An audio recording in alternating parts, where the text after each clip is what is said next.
जन्नत में जाएगा,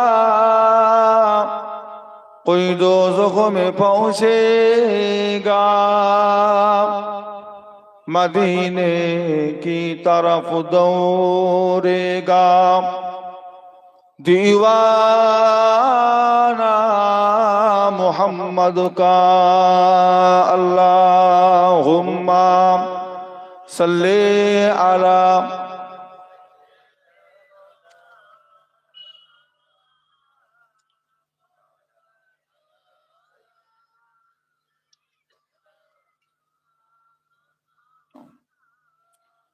সকলে মহব্বতের সাথে আল্লাহুম্মা সাল্লি আলা সাইয়্যিদিনা মাওলানা মুহাম্মদ ওয়া আলা আলি।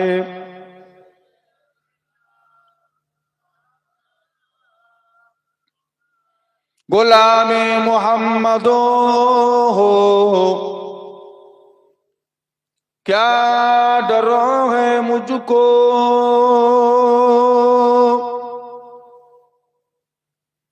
गुलामे में उनके गुजारा करूँगा। अजल से परा हो मैं कदमों में उनकी, जुदाई न हरगिज़े गवारा करूँगा। अल्लाहुम्मा सल्ले अला।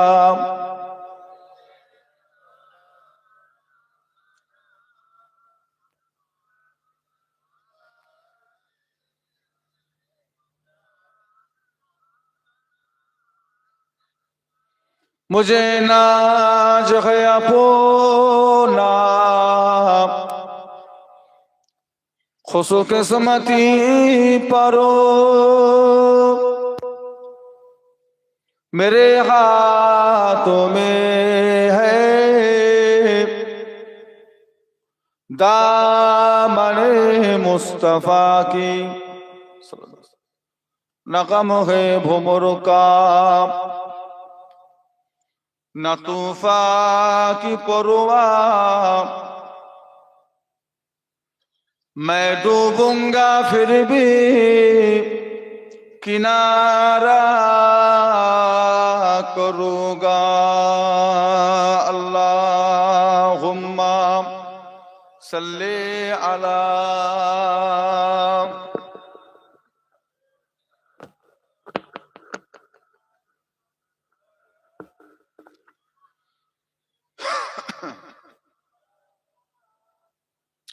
मोहब्बत सद अल्लाहुम्मा सल्ले अला।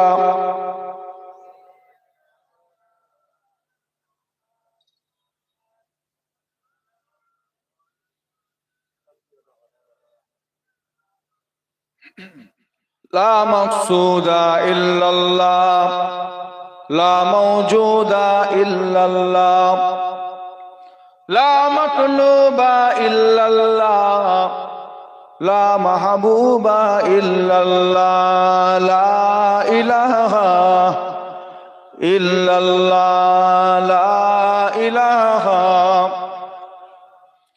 ला इलाहा इल्लल्लाह मुहम्मदुर रसूलुल्लाह, ला इलाहा इल्लल्लाह, ला इलाहा,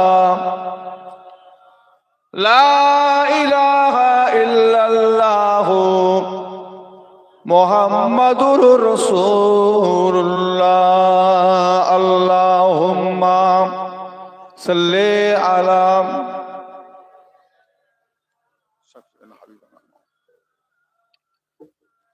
वाला आले सय्यदना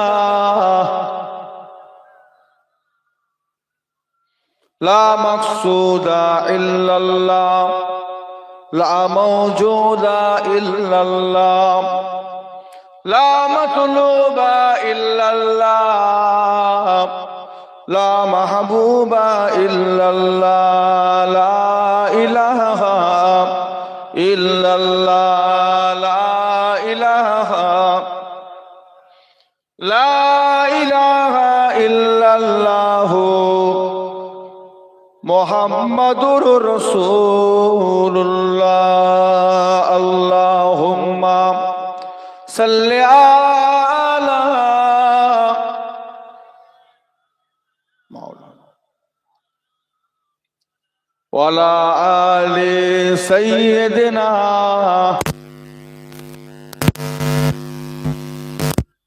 قال الله تعالى في كلام المجيد والفرقان الحميد وأما من خاف مقام ربه ونهى النفس عن الهوى فإن الجنة هي المأوى. وقال الله تعالى أيضا في كتابه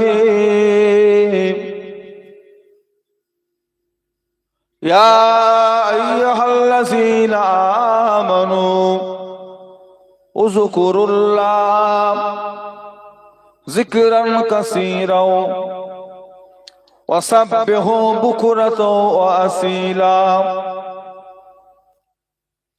وقال الله تعالى في آية أخرى الذين آمنوا وتطمئن قلوبهم بذكر الله ألا بذكر الله تطمئن القلوب.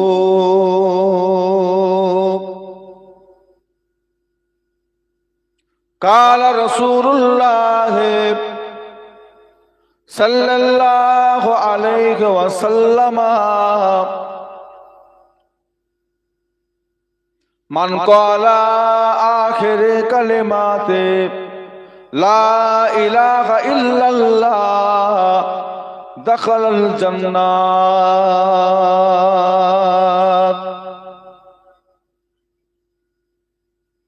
وقال النبي صلى الله عليه وسلم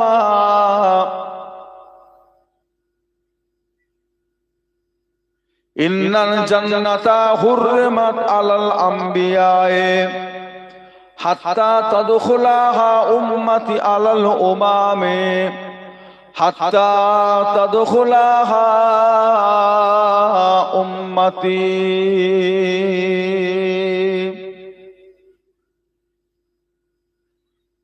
प्यारे हासिरीन मजलिस, আমার দিনদার ইমানদার নেককার আল্লাহওয়ালা বাবাজিরা, আমার ভাইজানেরা, আলেম উলামায়ে কেরাম, হাফেজ কুরআন, আমাদের সম্মানিত মসজিদের ইমাম মুয়াজ্জিন সহ আল্লাহ পাকের নামাজি মুসল্লি বান্দারা, পর্দার আড়ালে অবস্থিতা আমার মা ও বোনেরা, বিশেষ করে আজ মিলাদুন নবীর মাহফিলের একনিষ্ঠ খাদেম কর্মী আমার কমিটি ভাইজান গণেরা,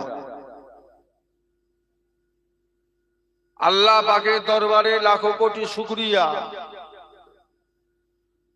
আল্লাহ পাক আপনাকে আমাকে এক জায়গায় বসিয়ে একত্রিত করে আল্লাহ রাসূলের দুটো কথা শুনবার মতন তৌফিক এনায়েত করেছেন। তাই আমরা সকলে মিলে আমাদের আল্লাহর শুকরিয়া আদায় করি। সকলে বলুন আলহামদুলিল্লাহ।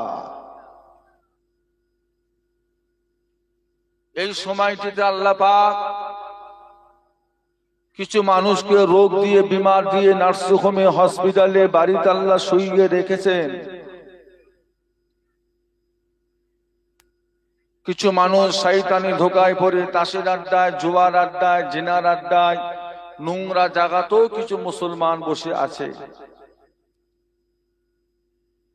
আবার কিছু মুসলমান বর্তমান সময়ে তারা আল্লাহর ঘর বাইতুল মুকাদ্দাসকে হেফাজত করার জন্য ইহুদি বেঈমানদের কঠিন অত্যাচারের ভিতরে পড়ে আছে। আমরা ভারতের মুসলমান খুব সুখ শান্তিতে আছি তা নয়। ভারতবর্ষের মুসলমানদের জমি জায়গা ওয়াকাফ সম্পত্তির উপরে বেঈমান কাফেরদের নজর পড়েছে।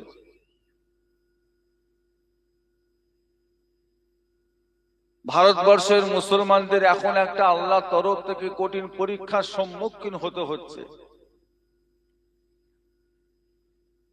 শুধু যে ওয়াকাফ সম্পত্তির উপর নজর পড়েছে তা নয়, মসজিদের মাইকে আজান দেওয়াটাও এক একটা রাজ্যে বন্ধ করতে চাইছে।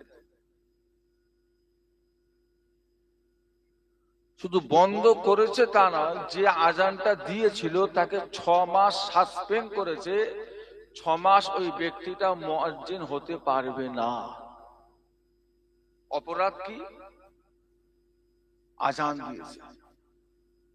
তাহলে বুঝতে পারছেন আস্তে আস্তে আমাদের অবস্থাটা কোথায় গিয়ে পৌঁছাচ্ছে। কঠিন আমরা একটা মুসিবতের ভেতরে পার করছি সময়, জানি না এর শেষ কোথায় গিয়ে দাঁড়াবে, কি হবে, কি হতে পারে। তবে আমরা দোয়া চাই, যেহেতু আল্লাহ পাক আমাদের জন্য দোয়ার দরজাটাকে আজও খোলা রেখে দিয়েছেন, আমরা দোয়া চাই আল্লাহ যেন ভারতবর্ষের বুকে শান্তি দেন, হিন্দু মুসলমান মিলেমিশে একসঙ্গে থাকার মতো আল্লাহ যেন তৌফিক দেন। বলুন আল্লাহুম্মা আমিন। সকলে মিলে বলুন না। তবে প্রয়োজন পড়লে ব্যবস্থা নিতে হবে। নামাজ পড়া যেমন ফরজ, রোজা রাখা যেমন ফরজ, হজ করা যেমন ফরজ, যাকাত দেওয়া যেমন ফরজ, আল্লাহর দ্বীন ইসলামকে টিকিয়ে রাখার জন্য যুদ্ধ জিহাদ করাটাও এটাও মুসলমানের জন্য হলো ফরজ।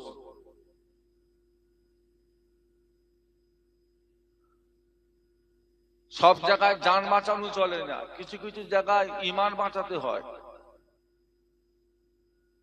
আমরা সচরাচর জানি জান বাঁচানো ফরজ, আমরা জানি জান বাঁচানো ফরজ, কিন্তু সব জায়গায় জান বাঁচানো ফরজ নয়। কিছু কিছু জায়গা আছে যেখানে ঈমান বাঁচানো, দাজ্জালের সামনে জান বাঁচানো ফরজ না ঈমান বাঁচানো ফরজ? কোনটা? ঈমান। জান যা, ঈমান বাঁচাতে হবে। আপনার ঘরের সামনের মসজিদে যদি ভাঙচুর হয়, অশান্তি করে, শয়তানি করে, বাদরামি করে, আপনি চুপচাপ দাঁড়িয়ে দাঁড়িয়ে দেখবেন? ওই রকম পজিশন যদি আসে, ওই রকম যদি হয়, সেখানে আমাদের জান বাঁচানো ফরজ না ঈমান বাঁচানো ফরজ? ঈমান বাঁচানো ফরজ। আজকে সাহাবারা যদি জান বাঁচানো ফরজ মনে করে ঘরে যদি শুয়ে থাকতেন, এতদূর ইসলামটা এসে পৌঁছাতো না, কবে মিটে যেত। আল্লাহ তো সাহায্য করেছেন, আপনাকে তো আগাতে হবে। কোথায় 313, কোথায় 1000-এর বেশি। উহুদের যুদ্ধের বদর, ইসলামের প্রথম যুদ্ধের নাম হলো বদর। মুসলমানদের সাহাবার সংখ্যা ছিল 300 আর কাফেরদের সংখ্যা ছিল 1000-এর বেশি। এরা 300 জন সাহস করে আগিয়েছে, আমরা আল্লাহ তাদের উপরে সাহায্য করে দিয়েছে, জিতে গেছে।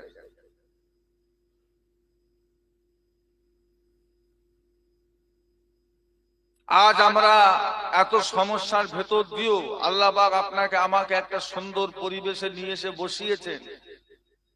আপনি ইচ্ছা করলে বাড়িতে বসে থাকতে পারতেন, আপনি ইচ্ছা করলে বাড়িতে নরম গদিতে শুয়ে থাকতে পারতেন, কেউ আপনাকে ঘাড় ধরে এখানে নিয়ে এসে বসাতো না।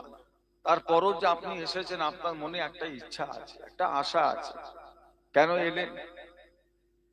কিসের জন্য এলেন?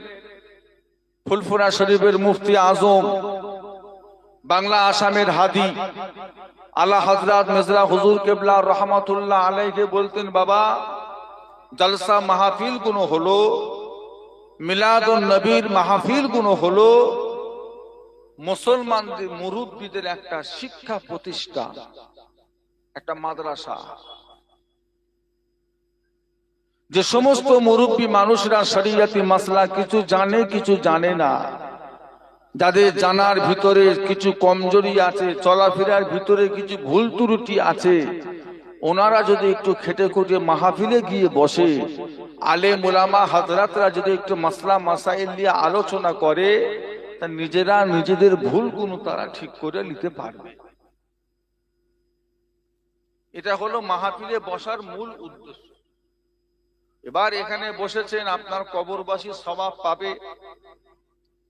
আপনি এখানে এসে বসেছেন, আপনাকে লাস্টে তাবারক দেওয়া হবে। আপনি এখানে বসে সুবহানাল্লাহ আলহামদুলিল্লাহ বলবেন, তাতে আপনিও কিছু সওয়াব পাবেন। এগুলো পরের কথা, মূল উদ্দেশ্য হলো ইলম। আল্লাহ রাসূল বলেছেন, তালাবুল ইলমি ফারিদাতুন আলা কুল্লি মুসলিম। প্রত্যেকটা মুসলমান নর নারীর জন্য শরীয়তি ইলম শিক্ষা করাটাকে আল্লাহ ফরজ করে দিয়েছে। যেই ব্যক্তিটার ভিতরে শরীয়তি ইলম নেই, জ্ঞান নেই, ওই ব্যক্তিটার কাছে গরুর গোবর আর হালুয়ার মধ্যে কোনো পার্থক্য নেই। ওর কাছে দুটোই এক। এই দুটোর ভিতরে পার্থক্য করে দেবে শুধুমাত্র ইলম। এবার আপনি আমাকে বলবেন, হুজুর কতটা ইলম? ইলম শিক্ষা করা যে ফরজ, তার মাপকাঠি কতটা? কতটা শিক্ষা করা ফরজ? না, যতটুকু শিখলে আপনি শরীয়ত মোতাবেক চলাফেরা করতে পারবেন, অতটুকু ইলম শিক্ষা করা আল্লাহ আমাদের প্রত্যেকের জন্য ফরজ করে দিয়েছে।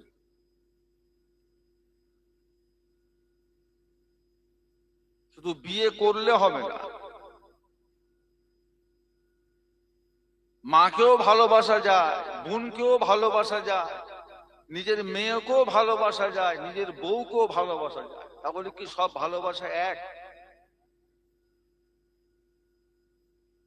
আপনি আপনার বউকে ভালোবাসতে বাসতে যদি বলে ফেলেন, জানো তোমার পেটটা দেখতে না অনেকটা আমার মায়ের মতো, তোমার পাটা দেখতে অনেকটা আমার মায়ের মতো, তোমার পিঠটা দেখতে অনেকটা আমার খালার মতো, আপনার বউ আর বউ থাকবে? বউ আর বউ থাকবে?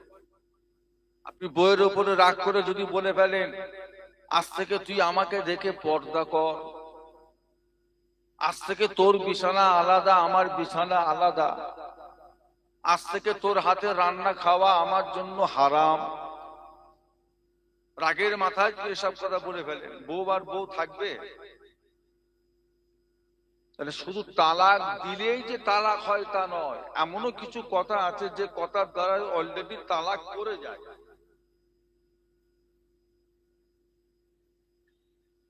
বিয়ে করবার আগে এই ইলমটা শিক্ষা করা আপনার জন্য ফরজ। নতুন একটা ব্যবসায় যাচ্ছেন, কাজ কারবারে যাচ্ছেন, সেই ব্যবসা সম্পর্কে ইলম রাখাটা আপনার জন্য ফরজ। সেলুনের দোকান থেকে নিয়ে সোনার দোকান পর্যন্ত যাই করেন না কেন, সেই বিষয় নিয়ে ইলম রাখাটা আপনার জন্য হলো ফরজ। আপনি একটা মুসলমান হয়ে একটা বাজারে সেলুনের দোকান করেছেন,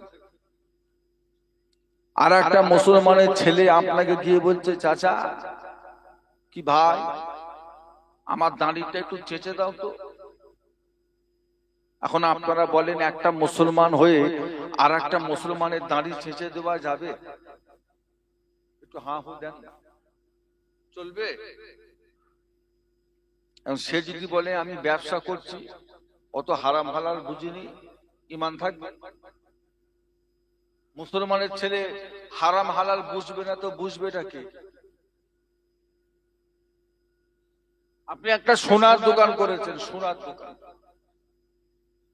গ্রামের একটা মহিলা আপনাকে সোনার একটা আংটি বন্ধক রেখে আপনার থেকে কিছু টাকা নিল, টাকা যখন পরিশোধ করতে গেল আপনি তার থেকে 500 টাকা বেশি নিলেন, এই টাকাটা হালাল হলো না সুদ হলো?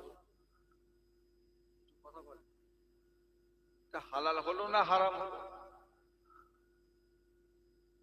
তাহলে এখন উনি যদি বলে আমি এই সোনার আংটিটা যে 6 মাস পাহারা দিয়ে রেখেছি তার জন্য কি আমি কিছু পাবো না? তোমার যদি উনি খুশি করে কিছু দেয় তো দিতে পারে, আর তুমি যদি মনে করো রাখবো না, রাখতে পারবে না, তা বলে 500 টাকা ধার দিয়ে 600 টাকা নেওয়াটা ওটা কি হবে? তাহলে আপনি যেদিকেই যান না কেন শরিয়াতি এলেমের আপনার এলেমের ভিতরে কিছু ভাগ আছে। কিছু এলেম আছে ইলমে আকায়েদ, কিছু এলেম আছে ইলমে আমাল, কিছু এলেম আছে ইলমে মুআমালাত, আবার বেশ কিছু এলেম আছে ইলমে সিয়াসাত। ইলমে সিয়াসাত কাকে বলে? রাজনীতিগত এলেম। ভারতবর্ষে যেমন একটা নীতি চলে, বাংলাদেশ পাকিস্তানে যেমন একটা নীতি চলে, আল্লাহর কোরআনেরও একটা নিয়ম নীতি চলে। আমি জানি না ভারতবর্ষের কোন মানুষ যদি একটা মোবাইল ফোন চুরি করে তার কি শাস্তি আছে? বাংলাদেশের কোন চোর যদি কারোর থেকে 1 লক্ষ টাকা চুরি করে তার কি শাস্তি আছে? আমার জানা না। তবে শরিয়তের মাসলা হলো কোন ব্যক্তি যদি চুরি করে, চোর হিসাবে যদি প্রমাণ হয়, শরিয়ত বলছে তার হাতটাকে কি কর,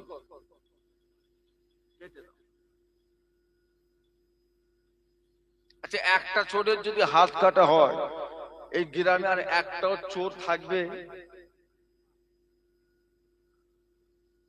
ঠান্ডা হয়ে যাবে। শরিয়তের মাসলা হলো কেউ যদি মদ খায়, শরাব পান করে, শরিয়ত বলছে তাকে গাছে বেঁধে 70টা চাবুক মারো। কোনো ছাড় নেই যে এবারের মতো ছেড়ে দাও, পরের বার থেকে খেলে মারবে না। তাহলে আরো দুটো মাতাল খোর তারাও এসে বলবে এবারের মতো ছেড়ে দাও, পরের বারে শাস্তি দেবে। দিন দিন মাতাল বেরিয়ে যাবে। একটা ধরা পড়েছে, একটাকে গাছে বেঁধে 70টা চাবুক। পাড়ার লোক আর মদের দিকে ফিরে তাকাবে, আর যদিও খায় যতক্ষণ না ঘোর কাটে গ্রামে ঢুকবে।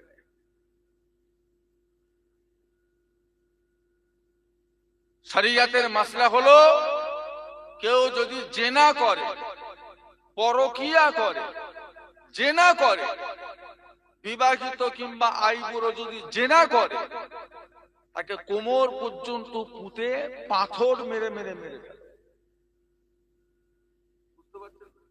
শরিয়তে আল্লাহর কোরআনের হুকুম। যদিও আমাদের দেশে এই নিয়ম নীতি চলে না, তবে শিক্ষাটা রাখা হলো ইমানদারের জন্য ফরজ। দ্বিতীয় নাম্বার হলো ইলমে মুআমালাত। মুআমালাত মানে হলো সম্পর্ক। আল্লাহ পাক আমাদের জন্য দুনিয়ার বুকে একটা মুসলমান আর একটা মুসলমানের সম্পর্কে আল্লাহ ভাই করেছেন। তবে একটা মুসলমান মহিলা আর একটা মুসলমান আল্লাহ ভাই বোন সম্পর্ক করেছেন। তবে আল্লাহ আমাদের জন্য কিছু মহিলাকে বিয়ে করা হালাল করেছেন, আবার বেশ কিছু মহিলাকে বিয়ে করা আল্লাহ আমাদের জন্য হারাম করে দিয়েছেন। কিছু মহিলার চেহারা দেখাটাকে আল্লাহ জায়েজ করেছেন, কিছু মহিলাকে পর্দা করাটাকে আল্লাহ ফরজ করে দিয়েছেন। এই বিষয়ে ইলম রাখাটা প্রত্যেকটা ঈমানদারের জন্য হলো ফরজ। সবার ঘরে আপনি ঢুকতে পারবেন না, সবার বাড়িতে আপনি প্রবেশ করতে পারবেন না, আর সব মহিলাকে ইচ্ছা করলেই আপনি বিয়ে করতে। 14টা মহিলাকে বিয়ে করা আল্লাহ হারাম করেছেন, 14 রকমের মহিলা। নিজের বোন, নিজের বোনের মেয়ে, নিজের ভাই, নিজের ভাইয়ের মেয়ে, নিজের খালা, মামা সম্পর্কে, শালি সম্পর্কে, দুধ ভাই দুধ বোন, কি আপনার বাবার দুটো বিয়ে, তার একটা অন্য পক্ষের মেয়ের সাথে বিয়ে করা, নিজের ফুপুর সাথে বিয়ে করা, এগুলো কি বলেন না? ছেলে যদি এই শিক্ষা না পায়, ও তো কোনদিন খালাকে নিয়েই পালাবে। ছেলে যদি এই শিক্ষা না পায়, ও তো মামা হয়ে ভাগ্নিকে বিয়ে করে বসে থাকবে। ছেলে যদি এই শিক্ষা না পায়, ও তো একটা বিয়েওয়ালা মেয়েকে গিয়ে আবার বিয়ে করবে। দু ছেলের মা, অলরেডি সে সংসার করছে, একটা আইবুড়ো ছেলের সঙ্গে চলে গেছে, বারাসাত কোর্টে গিয়ে বিয়ে করে বসে আছে। আচ্ছা, প্রথম পক্ষ তালাক দিয়েছে, প্রথম পক্ষ যতদিন না তালাক দেবে, দ্বিতীয় পক্ষ যতই বিয়ে পড়ার, ও বিয়েটা হবে না হবে না? কি বলছেন আপনারা? হবে না। তারপরও যদি জোর করে যদি সংসার করে, যে কটা ছেলে পুলে হবে, এগুলো হালাল জাদা হবে না হারাম জাদা হবে? কি হবে বলে? মুসলমান সমাজ এরকম চলছে না চলছে না বলে? এসব বেঈমানদের কোনো হুঁশ জ্ঞান আছে? কাঠটা বেঈমান, হারাম সম্পর্ক রেখে দিয়েছে। আর প্রথম পক্ষ কি তালাক দিলেই বিয়ে হয়ে যাবে, না তালাক দেওয়ার পরও 3 মাস 10 দিন তাকে অপেক্ষা করতে হবে? সে সময় এদের কাছে আছে?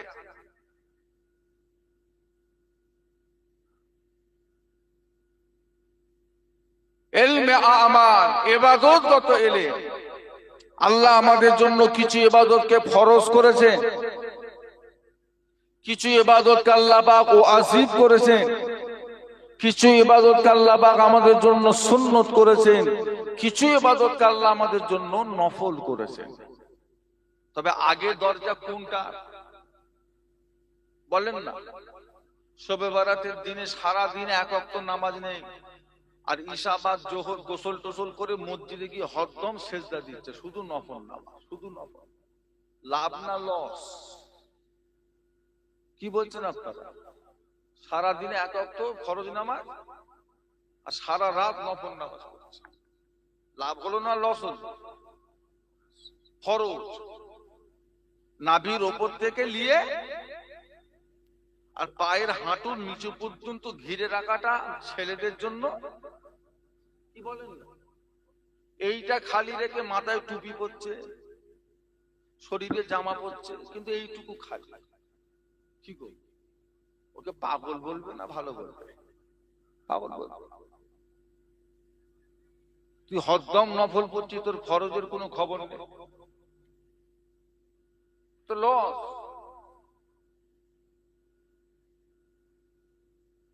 জুমার দিনে মসজিদে যাচ্ছে, শুধু 2 রাকাত ফরজ নামাজ পড়ে পালাচ্ছে। দুখুলুল মসজিদ নেই, তাহিয়াতুল উযু নেই, বাদাল জুম্মা নেই, কাবলাল জুম্মা নেই, আখরির জোহর নেই, সুন্নত নেই, নফল নেই, কিচ্ছু না, 2 রাকাত পড়ছে আর বেরিয়ে পালাচ্ছে। আপনাদের পাড়ার খবর কি? একই অবস্থা, সব ভাইরাস ধরে গেছে। ধানে ফসলে ভাইরাস ধরলে নাই 60টার 20 দেন, এখন এখানে কি দেবে?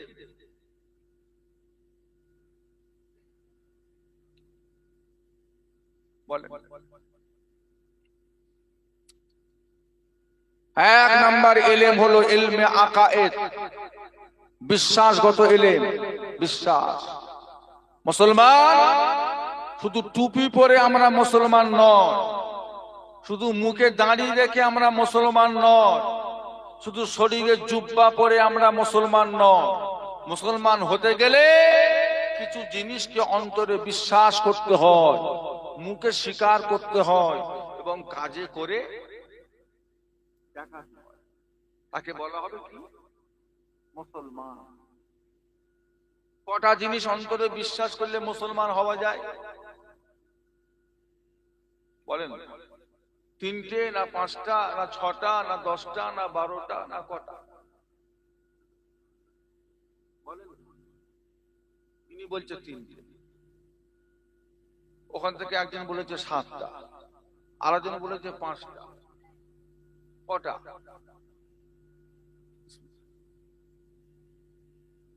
আমানতু বিল্লাহি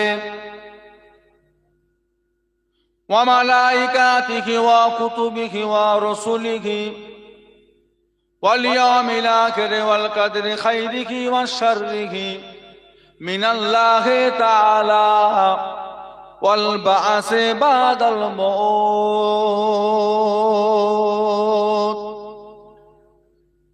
কটা হলো? 3টে হলো না 5টা হলো? কটা হলো?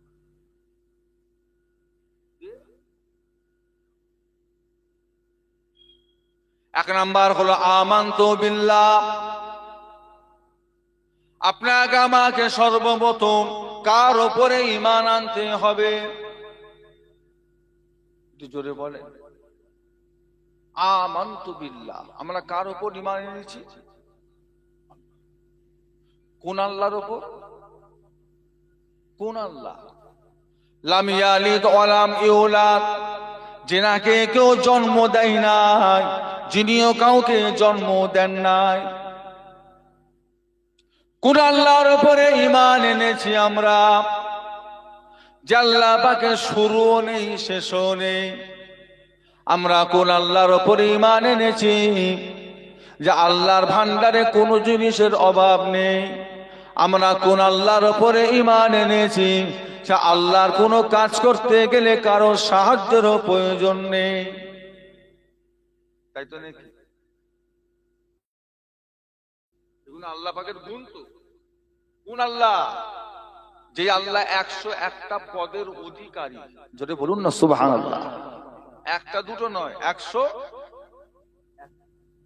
সে আল্লাহ গফুর, সে আল্লাহ গফফার, সে আল্লাহ সত্তার, সে আল্লাহ জব্বার, সে আল্লাহ সামাদ, সে আল্লাহ রহিম, সে আল্লাহ রহমান, সে আল্লাহ হাই, সে আল্লাহ কাইয়ুম, ইয়া জাল জালালি ওয়াল ইকরাম। এইভাবে আল্লাহর মোট গুণ আছে কটা? 100। আল্লাহ অধিকারী। আমরা সেই আল্লাহর উপরে ঈমান এনেছি। আল্লাহর জন্ম হয়েছিল? কথা বলে না। আল্লাহর কোন ছেলে পুলে আছে? খ্রিস্টানরা বলে ঈসা নবী কার পুত্র? একটু বলেন। ঈসা নবীকে ওরা কার পুত্র বলে? খোদার বেটা, বলে আল্লাহর। আবার আমাদের দেশে একটা ধর্ম আছে, তারা বলে তাদের ওই প্রভুর জন্ম হয়েছে কোথায়?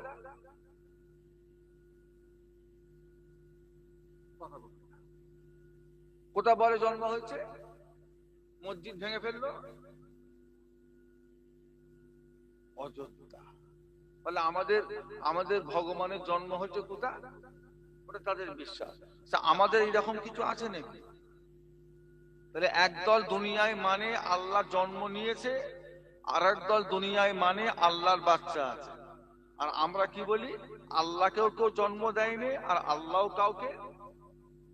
লাম ইয়ালিদ ওয়া লাম ইয়া আউয়ালু ইয়া আখিরু, ওনার শুরুও নেই, জোরে বলেন না, শেষও নেই। আমরা এই আল্লাহকে মানি তো। আলা কুল্লি শাইইন কাদির, যিনি হলেন সমস্ত ক্ষমতার মালিক। আল্লাহ ক্ষমতার মালিক না, আমরা ক্ষমতার মালিক। আপনি চলছেন ফিরছেন কার ক্ষমতা? আল্লাহর ক্ষমতা। যে আল্লাহ আপনাকে ক্ষমতা দিয়েছে, ইচ্ছা করলে আবার ছিনিয়ে নিত। হাত থাকবে, কিন্তু হাতে কি থাকবে না বলেন তো? শক্তি থাকবে না, কোনো পাওয়ার থাকবে না, প্যারালাইসিস হয়ে শুয়ে আছে। যখন আমরা ঘুমাই, আমরা তো প্যারালাইসিস হয়ে যায়। আমাদের যখন ঘুমিয়ে তখন আমাদের হাত পা কাজ করে, এইভাবে হাতটা পড়েছে, দূরে একজন শরীর এইভাবে রয়ে গেল। আবার এখান থেকে একজন দূরে দূরে এখানে। মানুষ যখন ঘুমায়, মানুষের শরীরে তখন শক্তি থাকে না, প্যারালাইসিস হয়ে যায়। একটা মশা মারারও ক্ষমতা, যে আল্লাহ ক্ষমতা দিতেও পারে, সে আল্লাহ ক্ষমতার মালিক আমরা নয়, ক্ষমতার মালিক হচ্ছেন আল্লাহ। এক নাম্বার হলো আমানতু বিল্লাহ, আল্লাহর উপরে ঈমান আনা। দ্বিতীয় নাম্বার হলো অমালাইকাতিহি, কাদের উপরে বিশ্বাস আনতে হবে। কথা বলে ও ভাইজানেরা, দুই নাম্বার হলো ফেরেশতা, তাদের উপরে ঈমান আনতে হবে। আল্লাহর রহমতের ফেরেশতা, আল্লাহর আযাব গজবের ফেরেশতা, আল্লাহ পাকের রহমতের ফেরেশতা রয়েছে, আযাব গজবের ফেরেশতা রয়েছে। তবে ফেরেশতা সম্পর্কে ঈমান হবে। ফেরেশতারা কোনোদিন গুনার কাজ করে নাই। ফেরেশতাদের ভিতরে ছেলে মেয়ে বলে কিছুই নাই। ফেরেশতাদের মধ্যে লোভ লালসা বলে কিছুই নাই। তাদের মধ্যে অহংকার ফকর বলে কিছুই নাই।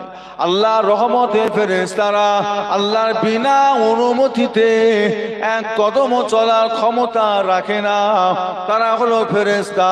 আপনাকে আমাকে ফেরেশতা চোখে দেখতে পায় আর না পায়, ঈমান আনতে হবে ফেরেশতা বলে একটা মাখলুক আছে। আনতে হবে না হবে না? মালাইকা, মালাইকা মানে ফেরেশতা। চোখে নাও ধরা পড়তে পারে, কিন্তু বিশ্বাস করতে হবে ফেরেশতা বলে একটা দল আছে। এটা ঈমান। আজ থেকে 100 বছর আগেকার লোক জানতো যে মাটির তলায় গ্যাস আছে? জানতো? আজ থেকে 100 বছর আগেকার মানুষরা জানতো যে মাটির তলায় তেল আছে? জানতো? তখন কি গ্যাস তেল ছিল না ছিল না? ছিল, কিন্তু তাদের জ্ঞানে ছিল না। আজকে জেনেছে, বার করছে। আমি যদি আপনাদেরকে বলি, আমি এখানে আপনার পাড়ায় বসে বসে ওয়াজ করছি, আর এই ওয়াজটা আমেরিকাতে একটা লোক এখন বসে বসে দেখছে, কথাটা বিশ্বাস হবে না হবে না? আচ্ছা, এই কথাটা যদি আজ থেকে 20 বছর আগে যেই মানুষটা ইন্তেকাল করেছে তাকে যদি কবর থেকে তুলে বলা হয়, বিশ্বাস? কবরের বাঁশ নিয়ে ছুটবে। পাগল কোথাকার! এখানকার ওয়াজ আমেরিকায় দেখা যায়, উল্টো পাল্টা বুঝাচ্ছে। তাহলে এক সময় আমাদের মুরব্বীরা যেটা জানতো না সেটা আমরা আজকে জানছি। আবার আমরা যেটা দেখিনি হয়তো আমাদের ছেলেরা সেটা দেখবে। ফেরেশতা আমরা না দেখলেও আল্লাহর রহমতের ফেরেশতাদের, আল্লাহ পাকের নবীর সাহাবা হুজুররা ফেরেশতাদের চামড়ার চোখে দেখেছেন না দেখেন? আমার নবী ফেরেশতা দেখেছে না দেখেন? ঈমান আনতে হবে ফেরেশতা বলে একটা দল। কি হলো? 3 নাম্বার হলো ওয়া কুতুবিহি। কুতুব মানে হলো কিতাব। আল্লাহ পাক আসমান থেকে যে কটা কিতাব পাঠিয়েছেন প্রতিটা কিতাবকে মেনে নেওয়া। ও ভাইজানেরা, আল্লাহ রাব্বুল আলামিন আসমান থেকে মোট 104টি কিতাব নাযিল করেছেন। 104টি কিতাবকে মেনে নেওয়া। ওই 104টি কিতাবের ভিতরে আল্লাহ 4টি কিতাবকে আল্লাহ বড় করে দিয়েছেন। 1 নাম্বার হলো তাওরাত শরীফ, দ্বিতীয় নাম্বার হলো জব্বুর, 3 নাম্বার হলো ইনজিল। তাওরাত আল্লাহ পাক হযরতে নবী মুসা আলাইহিস সালামকে দিয়েছিলেন। জব্বুর শরীফ আল্লাহ পাক হযরতে নবী দাউদ আলাইহিস সালামকে আল্লাহ দিয়েছিলেন। ইনজিল শরীফ আল্লাহ পাক হযরতে নবী ঈসা রূহুল্লাহকে দিয়েছিলেন। এই 3টিকে বলা হবে কিতাবুল্লাহ, আল্লাহর কিতাব। কোরআন শরীফটা আল্লাহ পাক আমার আপনার নবীকে দিয়েছেন। কোরআনটা কিতাব নয়, কোরআনকে কিতাবুল্লাহ বলা হয় না। কোরআনটা কিতাবুল্লাহ নয়, কোরআন শরীফটা হলো কালামুল্লাহ। কোরআন শরীফটা হলো আল্লাহ পাকের কথা। জোরে বলুন তো, মহব্বতে বলেন না। কোরআন কার কথা? তাওরাত, তাওরাতটা কি? ওটা আল্লাহর কিতাব। জব্বুর কিতাব, কিন্তু কোরআন কিতাব নয়। কোরআন কি? কালাম। কালাম। ওয়াকাল আল্লাহু তাআলা, কার কথা? আমার আল্লাহ ধ্বংস হবে, আল্লাহর কোরআন ধ্বংস হবে, বেদিন বেঈমান কাফের যতই জুলুম অত্যাচার করুক আর যতই কোরআন পড়াক আর যতই মাদ্রাসা বন্ধ করুক, আল্লাহ কোরআন শরীফটাকে মানুষের সিনার ভিতরে আল্লাহ হেফাজত করে দিয়েছে। এটা মিটানো যাবে না। এটা হলো আমার নবীর একটা জলজান্ত হলো মুজিজা। জোরে বলুন না সুবহানাল্লাহ। তাওরাত মিটে গেছে, ইনজিল মিটে গেছে, জব্বুর মিটে গেছে, 1450 বছর পার হয়ে গেল, আল্লাহর কোরআনের একটা অক্ষরের পরিবর্তন হয়নি, কিয়ামত পর্যন্ত হবে না। একটু মহব্বতে বলা যাবে না? এটা পারবে না। এই কোরআনকে হেফাজত কে করবে? শুরু থেকে শেষ প্রত্যেকটা কথাকে মেনে নিতে হবে। কার কথা বলে? মুসলমান হতে গেলে 3 নম্বর শর্ত। 4 নম্বর হলো ওয়া রাসূলিহি, কাদের প্রতি ঈমান আনতে হবে? শুধু আমার নবী না, সমস্ত নবীরা নামাজ পড়ে পড়ে নবী নয়। ও ভাইজানেরা, নবীরা রোজা রেখে রেখে নবী নয়, নবীরা হজ করে করে নবী নয়, নবীরা জিকির করে করে নবী নয়। আল্লাহ বা প্রতিটা নবী রাসূল পয়গম্বর দিগকে আসমান থেকে দুনিয়ার বুকে নবী করে পাঠিয়েছিলেন। জোরে বলুন, তো মহব্বতে বলুন না। প্রতিটা নবীকে মেনে নিতে হবে, প্রতিটা নবীর প্রতি ঈমান আনতে হবে। প্রতিটা নবী হলেন মাসুম, কোন নবীর জীবনে কোনো গুনাহ নেই। আল্লাহ পাক নবীকে সমস্ত গুনাহ থেকে আল্লাহ পাক হেফাজত করে দিয়েছেন। জোরে বলুন। নবীদের প্রতি ঈমান হলো ইন্নাল্লাহা হাররামা আলাল আরদে আনতাহা কুলাম আসরাদাল আম্বিয়া।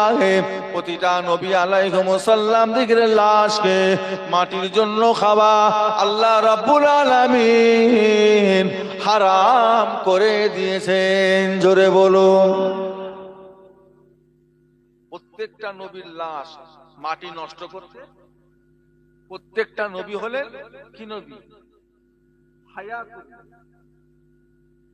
শুধু আমার নবী হায়াতুন নবী না, সব নবী হায়াত। আমার আপনার নবী দয়ার নবী নবী বলেন, বাবা সাহাবারা, তোমরা আমার উপর জুমার দিনে বেশি বেশি করে দরুদ শরীফ পড়ো। ও ভাইজানেরা, সাহাবারা জবাব দিয়েছিলেন, ইয়া রাসূলুল্লাহ, ইয়া হাবিবাল্লাহ, আমরা আপনার উপরে দরুদ পড়ব, আপনি এখন জীবিত জিন্দা। আল্লাহর ফেরেশতারা এই দরুদ আপনার কাছে দিয়ে যাবে। আপনার ইন্তেকালের পরে যদি দরুদ পড়ি তাহলে কি হবে? আল্লাহর নবী বলে, বাবা সাহাবারা, তোমরা আমার উপর জুমার দিনে বেশি বেশি করে দরুদ পড়ো। জুমার দিনে জুমার রাতে বেশি বেশি করে দরুদ শরীফ পড়বে। আমি রাসূলুল্লাহর ইন্তেকালের পরও তোমাদের জামানে দরুদ শরীফ গুনো আল্লাহর রহমতের ফেরেশতারা আমি রাসূলুল্লাহর দরবারে পৌঁছে দিয়ে যাবে। যদি বলুন না, পৌঁছানো হবে জিন্দার কাছে না মরে যাওয়ার কাছে? আজকে হলো জুমার, সবকার ভিতরে সবচেয়ে দামি রাত।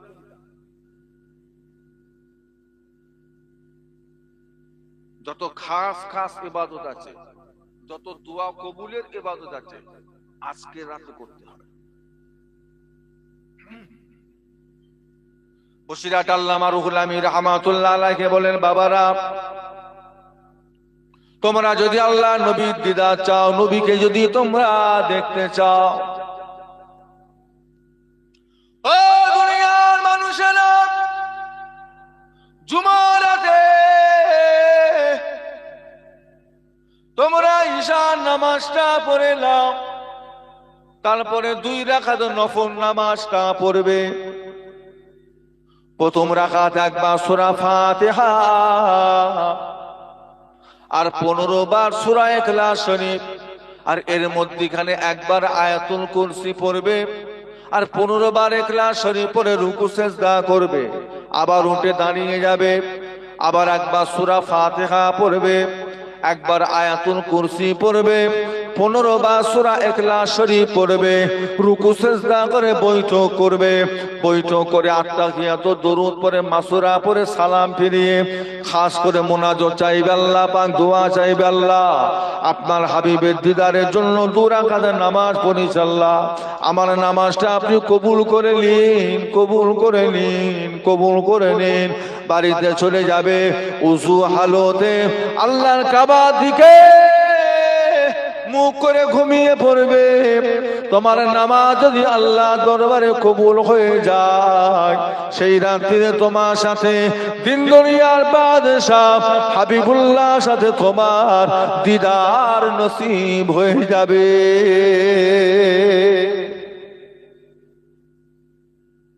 জুমার রাত আপনাদের আয়াতুল কুরসি মুখস্থ আছে?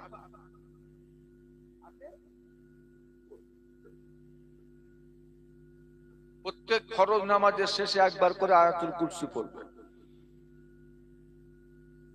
আল্লাহর নবী বলেছে, যে ব্যক্তি নামাজের শেষে আয়াতুল কুরসি পড়ে সেই ব্যক্তিটা আল্লাহর জান্নাতে প্রবেশ করে গেছে। সাহাবারা বলছে, হুজুর কই আমরা যাইনি তো, আমরা পড়ি তো, কই জান্নাতে যাইনি তো। বলে, তোমাদের জান্নাতে যাবার বর্ডার হলো তোমাদের মওত। তোমরা মারা যাওনি বলে জান্নাতে যাওনি, তোমরা মারা যাওয়ার সাথে সাথেই আল্লাহর বেহেশতবাসী হয়ে যাবে। জোরে বলুন না। আমলটা করে। বাংলাদেশে শুয়ে আছে দাদা হুজুর কিবলার খলিফা হযরত আল্লামা নেসারউদ্দিন রাহমাতুল্লাহ আলাইহি বললেন, বাবারা তোমরা যদি নবী পাকের দিদার চাও, আমি নেসারউদ্দিন তোমাদেরকে একটা আমল দিয়ে গেলাম। ও ভাইয়ারা, হযরত আল্লামা নেসারউদ্দিন রাহমাতুল্লাহ আলাইহি তিনি আমল দিলেন, বাবারা তোমরা জুমা রাত্রিরে বৃহস্পতিবার দিনগত রাত্রিরে ঈশার নামাজটা আদায় করো। ঈশার নামাজটা আদায় করে নিয়ে তোমরা 1000 বার সূরা কাউসার তেলাওয়াত করো। ইন্না আতাইনাকাল কাউসার, এই সূরাটা তোমরা 1000 বার তেলাওয়াত করো। 3টা আয়াতের সূরা, কোরআন শরীফের ছোট্ট একটা সূরা 1000 বার তেলাওয়াত করবে। তারপরে দোয়া মুনাজাত করে আল্লাহর কাবার দিকে মুখ করে ঘুমিয়ে পড়বে। জবান পাক রাখবে, জামা কাপড় পাক পবিত্র রাখবে, খাওয়া দাওয়াটা হালাল রাখবে। তোমার সূরা কাউসার পড়া যদি আল্লাহ দরবারে কবুল হয়ে যায়, তোমার সঙ্গে সেই রাত্রিতে দিন দুনিয়ার বাদশাহ হাবিবুল্লাহ সাথে দিদার নসিব হয়ে যাবে। যদি বলুন না, যেটা ভালো লাগে করে।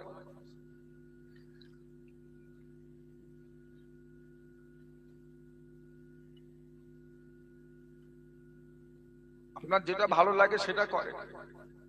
যদি আপনার মন চায় প্রথমেরটা করে, যদি বলেন না হুজুর লাস্টেরটা, তাই করে।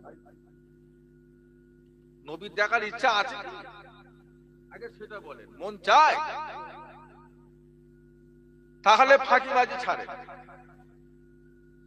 বাজারে আড্ডা ছাড়ে, পরনিন্দা পরচর্চা ছাড়ে, গীবত গিল্লা ছাড়ে, মিথ্যা কথা ছাড়ে, হারাম কাজ কারবার ছাড়ে, ফিরে আসে।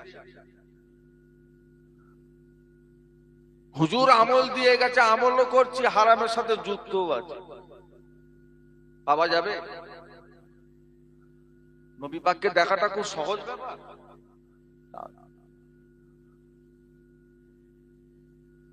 ফুলফুরা শরীফের মুজাদ্দিদুজ্জামান দাদা হুজুর কেবলা আমল দিলেন, বাবারা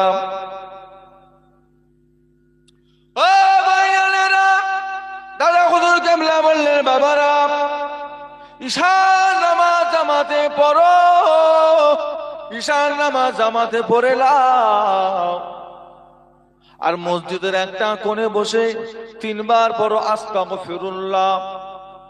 তওবা বহুত রকমের আছে, কমসে কম এতটুকু আস্তাগফিরুল্লাহ সবচেয়ে ছোট্ট তওবা। আর একটা তওবা হলো আস্তাগফিরুল্লাহ ওয়া আতুবু ইলাইহি। এর থেকে আরো একটু বড় তওবা হলো আস্তাগফিরুল্লাহ রব্বি মিন কুল্লি জামবি ওয়া আতুবু ইলাইহি। এর থেকে আরো একটু বড় তওবা হলো আস্তাগফিরুল্লাহাল্লাযী লা ইলাহা ইল্লা হুয়াল হাইয়ুল কাইয়্যুম ওয়া আতুবু ইলাইহি। আল্লাহ রাসূল বলেন, ওই ব্যক্তির আমলনামায় যদি দুনিয়ার সমুদ্রের ফেনা পরিমাণও যদি গুনাহ থাকে, সেই বান্দা সারা দিনে 3 বার যদি এই তওবাটা করতে পারে, আমার আল্লাহ পাক তার তামাম জিন্দেগীর গুনাহগুলোকে ক্ষমা করে দেবে।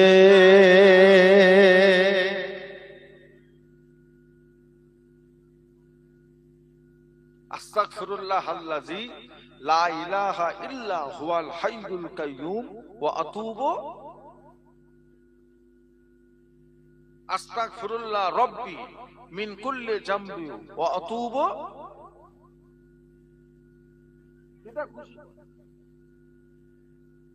দাদা হুজুর কেবলা বললেন, বাবারা 3 বার তোমরা আস্তাগফিরুল্লাহ করো, 3 বার তোমরা সূরা ফাতিহা পড়ো, 10 বার তোমরা সূরা ইখলাস পড়ো, 11 বার দরুদ শরীফ পড়ে মুনাজাত করো। আল্লাহ যা কিছু পড়েছি মাফ করে দাও। এই সওয়াবটা সর্বপ্রথম আল্লাহ আমার নবীর দরবারে পৌঁছে দাও। এই সওয়াবটা খাজা হুজুর কেবলা রূহ পাকে পৌঁছে দাও। এই সওয়াবটা চিশতিয়া তরিকা সকল পীর মাশায়েখদের রূহ পাকে পৌঁছে দাও। মুনাজাতটা শেষ করে নিয়ে মনে মনে নিয়ত করবে, আমি আমার কলবের দিকে মতোয়াজে আছি। আমার কলব আমার পীর সাহেব হুজুরের কলবের ওসিলা হইয়া আল্লাহ পাকের আরশ পাকের দিকে মতোয়াজে আছে। আল্লাহ পাকের আরশ পাক হইতে চিশতিয়া তরিকার নিসবাত অনুযায়ী আল্লাহ নবীর মহব্বতের ভালোবাসার ফয়জ আমার কলবে আসো। এই রকম করে নিয়ত করে নিয়ে 100 বার দরুদ শরীফ পড়বেন। কোন দরুদটা পড়বেন? আল্লাহুম্মা সাল্লি আলা সাইয়্যিদিনা মুহাম্মাদানিন নবিয়্যিল উম্মি ওয়া আলিহি ওয়া সাল্লিম। আল্লাহুম্মা সাল্লি আলা সাইয়্যিদিনা মুহাম্মাদানিন নবিয়্যিল উম্মি ওয়া আলিহি ওয়া সাল্লিম। আল্লাহুম্মা সাল্লি আলা সাইয়্যিদিনা মুহাম্মাদানিন নবিয়্যিল উম্মি ওয়া আলিহি ওয়া সাল্লিম।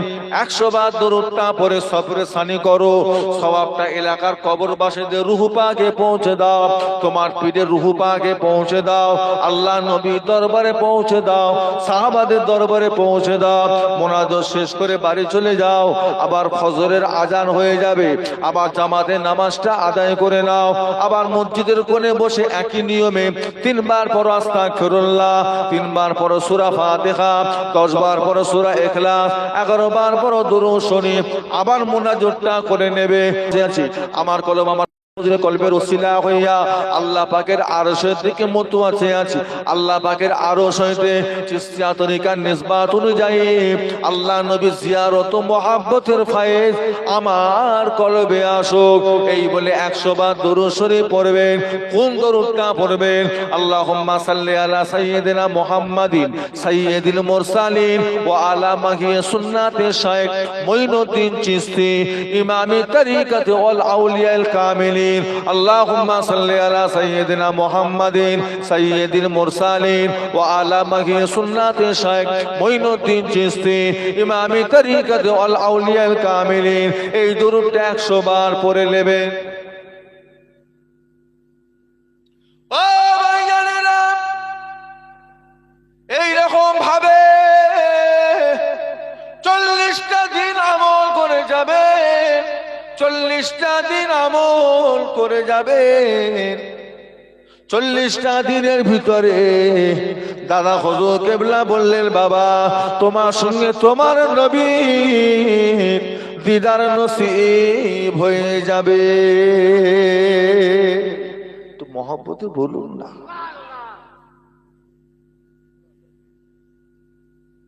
40টা গ্যারান্টি। খাবার ঠিক রাখতে হবে, জবানটা ঠিক রাখতে হবে। প্রত্যেক নামাজের আগে মিসওয়াক করতে হবে। মিসওয়াক। ঘুমাবার আগে উযু করে ঘুমাতে হবে। বয়স হয়ে গেছে, ডাক্তার পানি ঘাটতে মানা করেছে, তায়াম্মুম করে নেন। যদি নবী দেখার ইচ্ছা যায়, যে একবার নবীকে দেখে ফেললো তার কাছে আনন্দের আর কোনো শেষ নেই। তার কাছে মরে যাওয়াটা আর আতঙ্ক থাকবে না, আনন্দ হয়ে যাবে। জোরে বলুন না। এখন আমাদের মরে যাওয়ার কথা মনে পড়লে আনন্দ হয় না আতঙ্ক হয়? আনন্দ লাগে না আতঙ্ক লাগে? আনন্দ লাগে। মরে যাব মনে পড়লে আনন্দ লাগে, হ্যাঁ, আতঙ্ক লাগে না?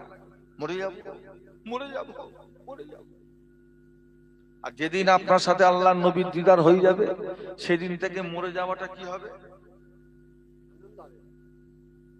আপনি জানেন আমি নবী দেখে ফেলেছি। নবী দেখা মানে সরাসরি আল্লাহর জান্নাত বাসী হয়ে যাওয়া। জোরে বলবেন না, একটু মহব্বতে বলা যাবে না। এখানে বংশের ব্যাপার আছে, অমুক বংশের লোকেরা আমায় দেখবে, অমুক বংশের লোকেরা দেখতে পাবে না, এরকম কিছু ব্যাপার আছে এখানে? এখানে এমন কোনো ব্যাপার আছে যে ফর্সারা দেখতে পাবে, কালোরা পাবে না? এখানে এমন কোনো ব্যাপার আছে যে শুধু ধনী লোকেরাই দেখবে, গরিবরা দেখতে পাবে না? যারা পাথর ঘরে এসি লাগিয়ে শোয় তারা নবী পাবে, আর যারা ঘরের ছাউনিতে শোয় তারা নবীর দিদার পাবে না? এরকম কোনো ব্যাপার আছে এখানে? নবীর কাছে উম্মত হিসাবে আমি আপনি এক না আলাদা? আল্লাহর কাছে বান্দা হিসাবে আমি আপনি এক না আলাদা? যে যেমন আমল করবে আল্লাহর কাছে তার মর্যাদা তেমন হবে। মদখোর আল্লাহর ওলি হয়ে গেছে, হ্যাঁ, মদখোর আল্লাহর, সুদখোর আল্লাহর ওলি হয়ে গেছে।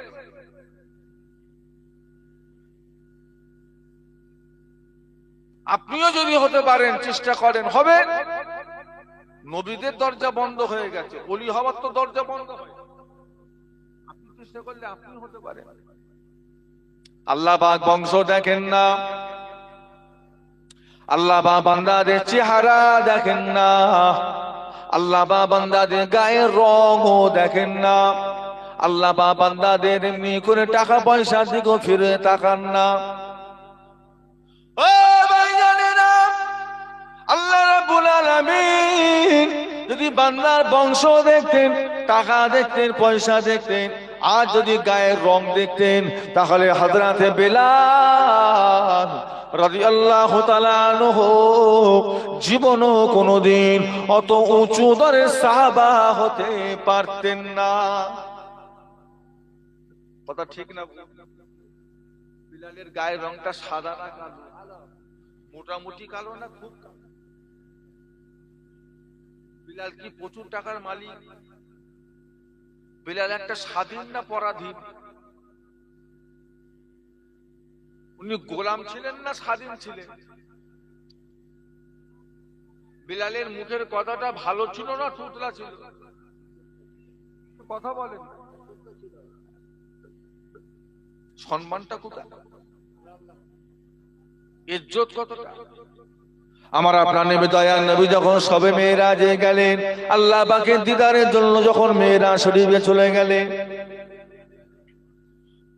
এই ছেলেগুলো উঠা থেকে ঝামেলা করেছে, উঠা থেকে ঝামেলা করেছে। চুপ করে বস।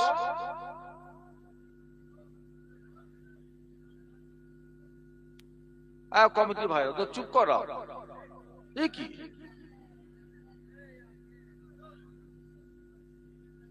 এত হয়েছে কেন? দোয়া করে দেবো? শোনেন না, রাত কত? 12:15 হয়েছে। দোয়া করে দিই। আপনাদের ঠান্ডা লাগছে তো, কষ্ট হচ্ছে তো? যে যেখানে আছে বসে, কথা বলিস নি, চুপ করে বস, চুপ করে বস। নবী আমার যখন মেরাজ শরীফে গেলেন আল্লাহ পাকের দিদারের জন্য, আল্লাহ পাকে দেখার জন্য, যখন মেরাজ শরীফে চলে গেলেন,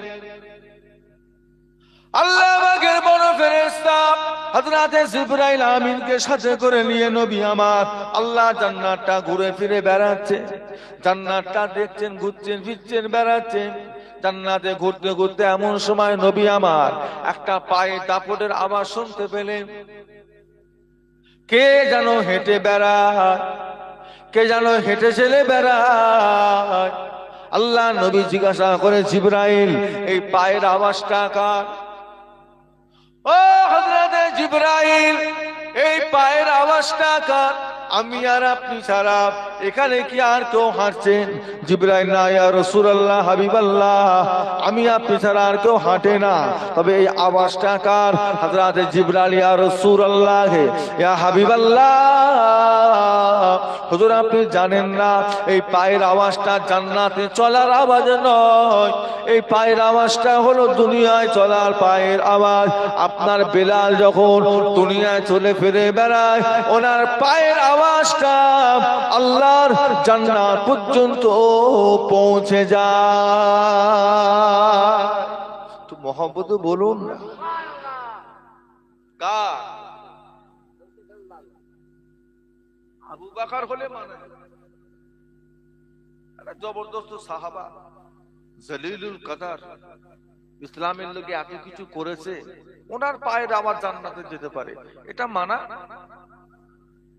ওমর ফারুক হলো মানা যেত, যেখানে আল্লাহ রাসূল বলেছেন লা নবিয়া বাদি লাকানা উমর, আমার পরে আর কেউ নবী হবে না।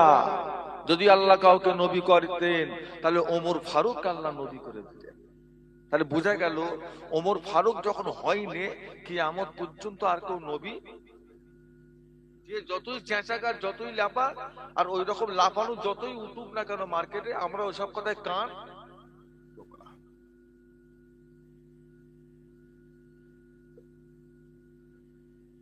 হযরত উসমান গনি হলো মারা যায়, হযরত আলী কাররামাল্লাহু ওয়াজহাহু, যদি তেনার পায়ের আওয়াজ জান্নাতে শোনা যেত, এটাও মনকে সান্ত্বনা দেওয়া যেত। কিন্তু জান্নাতে পায়ের আওয়াজটা গেছে কার? কি ছিল বেলাল? একটা মুয়াজ্জিন, আপনার পাড়ার মুয়াজ্জিনের কোনো সম্মান আছে? সম্মান দেন, দেখে উঠে দাঁড়ান, আগে গিয়ে একটু সালাম দেন, একটু খোঁজ খবর নেন। কি ঠান্ডা, কি গরম, কি বর্ষা, কি পানি, কি আসমান ডাকছে, কি কারেন্ট নেই, কি রাস্তায় কাদা, মুয়াজ্জিনের ছুটি আছে, একটু কথা বলেন।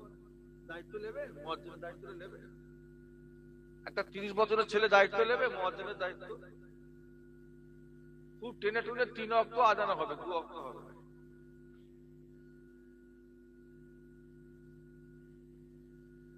আর হযরতে বেলালের পায়ের আওয়াজ। নবী আমার দুনিয়া জমিনে ফিরে চলে এলেন, নবী আমার দুনিয়া জমিনে ফিরে চলে এসে আর হযরতে বেলালকে কাছে ডেকে বসালেন, বেলাল বসো, কি আমল করো? গোপনে গোপনে কি করছো কেউ জানে না, আর তোমার পায়ের আওয়াজ জান্নাতে শুনতে পাওয়া যাচ্ছে, কি ইবাদত করছো গোপনে গোপনে? আমার ছোট হুজুর বলতে, বাবা চুরি করো, হারাম খাও, আনন্দ খুশির সাথে আল্লাহ জান্নাতে যাও। চুরি করো, হারাম খাও। মানুষ বলতো, হুজুর চুরি করে কি জান্নাতে যাওয়া যায়? বলছে হ্যাঁ যায়। কি চুরি হুজুর? বলে চোরের স্বভাব নিয়ে আল্লাহর ইবাদত করো। চোর যখন চুরি করতে যাবে কাউকে বুঝতে দেবে না, ও চুপি চুপি যাবে। তুমিও যখন আল্লাহর ইবাদত করবে কাউকে তুমি বুঝতে দেবে না, গোপনে গোপনে। হারাম খাও, তোমার রাগ, এটা হালাল না হারাম? এটাকে খেতে হবে না বার করতে হবে? রাগটাকে হজম করতে হবে না বার করতে হবে? রাগ হজম করতে হবে। তাহলে রাগ হজম করো, আর গোপনে আল্লাহ। ছোট হুজুর কেবলা রসিকতা করে বলতেন, বাবা হারাম খাও আর চুরি করো আর জান্নাতে চলে যাও। এটা লোকের পুকুরের মাছ চুরি নয়, আর পরের বাগানের কলার কাঁদি চুরি না। হ্যাঁ, এই চুরি আল্লাহর ইবাদত চুরি। নবী আমার বিলালকে বলে, বিলাল কি আমল করো বলো? হযরত বিলাল, ইয়া রাসূলুল্লাহ, ইয়া হাবিবাল্লাহ, হুজুর আমি আমার কি ইবাদত করব? আমার ইবাদত করার মতো কি আর আছে? 5 ওয়াক্তের নামাজটা আমি জামাতে পড়ি, আমার টাকা পয়সা নাই, ধন দৌলত নাই, আমি আমার কেমন করে কি ইবাদত করব? ও ভাইয়ারা, নবী আমার বলে, বেলাল, ও বাবা বেলাল, কিছু একটা ইবাদত তুমি করো, যে ইবাদতের ওসিলায় তোমার পায়ের আওয়াজ আল্লাহর জান্নাতে পৌঁছে গিয়েছে। কি করো বলো বেলাল? হযরতে বেলাল জবাব দিয়েছিলেন, ইয়া রাসূলুল্লাহ, ইয়া হাবিবাল্লাহ, আমি বেলাল একটা ইবাদত করি, একটা ইবাদত বড় মন থেকে করি, তবে ওটা ফরজ না, ওটা সুন্নত না, ওটা ওয়াজিব না, ওটা হলো নফল। আমি বেলাল যখন নাপাক হয়ে যায়, আমি বেলাল যখন আমার উযুটা নষ্ট হয়ে যায়, সারা দিনে 10 বার হোক আর 15 বার হোক আর 5 বার হোক, আমি বেলাল তখনই উযু আদায় করে নিয়ে মদিনার মসজিদে নববী শরীফে গিয়ে 2 রাকাত তাহিয়াতুল উযুর নামাজ পড়ে থাকি। জোরে বলুন না। ও ভাইয়ারা, নবী আমার বলে, বেলাল, বুঝতে পেরেছি বাবা, তোমার এই নামাজ আল্লাহর বড় পছন্দ হয়ে গিয়েছে। তোমার এই নামাজের ওসিলায় আল্লাহ তোমার পায়ের দাপটের আওয়াজটা আল্লাহ জান্নাতে আল্লাহ পৌঁছে দিয়েছেন। জোরে বলো। তাহিয়াতুল,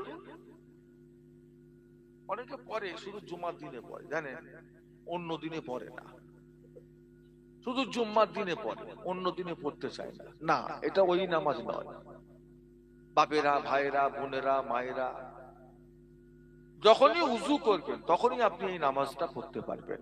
তাহিয়াতুল 2 ওয়াক্তে পড়বেন না, একটা হলো ফজরের আর একটা হলো মাগরিবের। এই 2 ওয়াক্তে তাহিয়াতুল উযু পড়বেন না, কারণ এই 2 ওয়াক্তের সময় থাকে।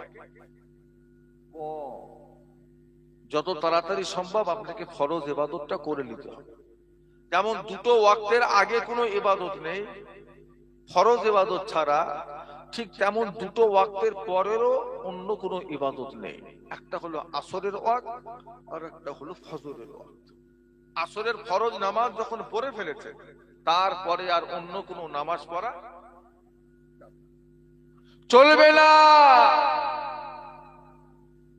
ফজরের যখন ফরজ নামাজ পড়ে ফেলেছেন, তারপরে আর কোন নামাজ পড়া চলবে না। কতক্ষণ?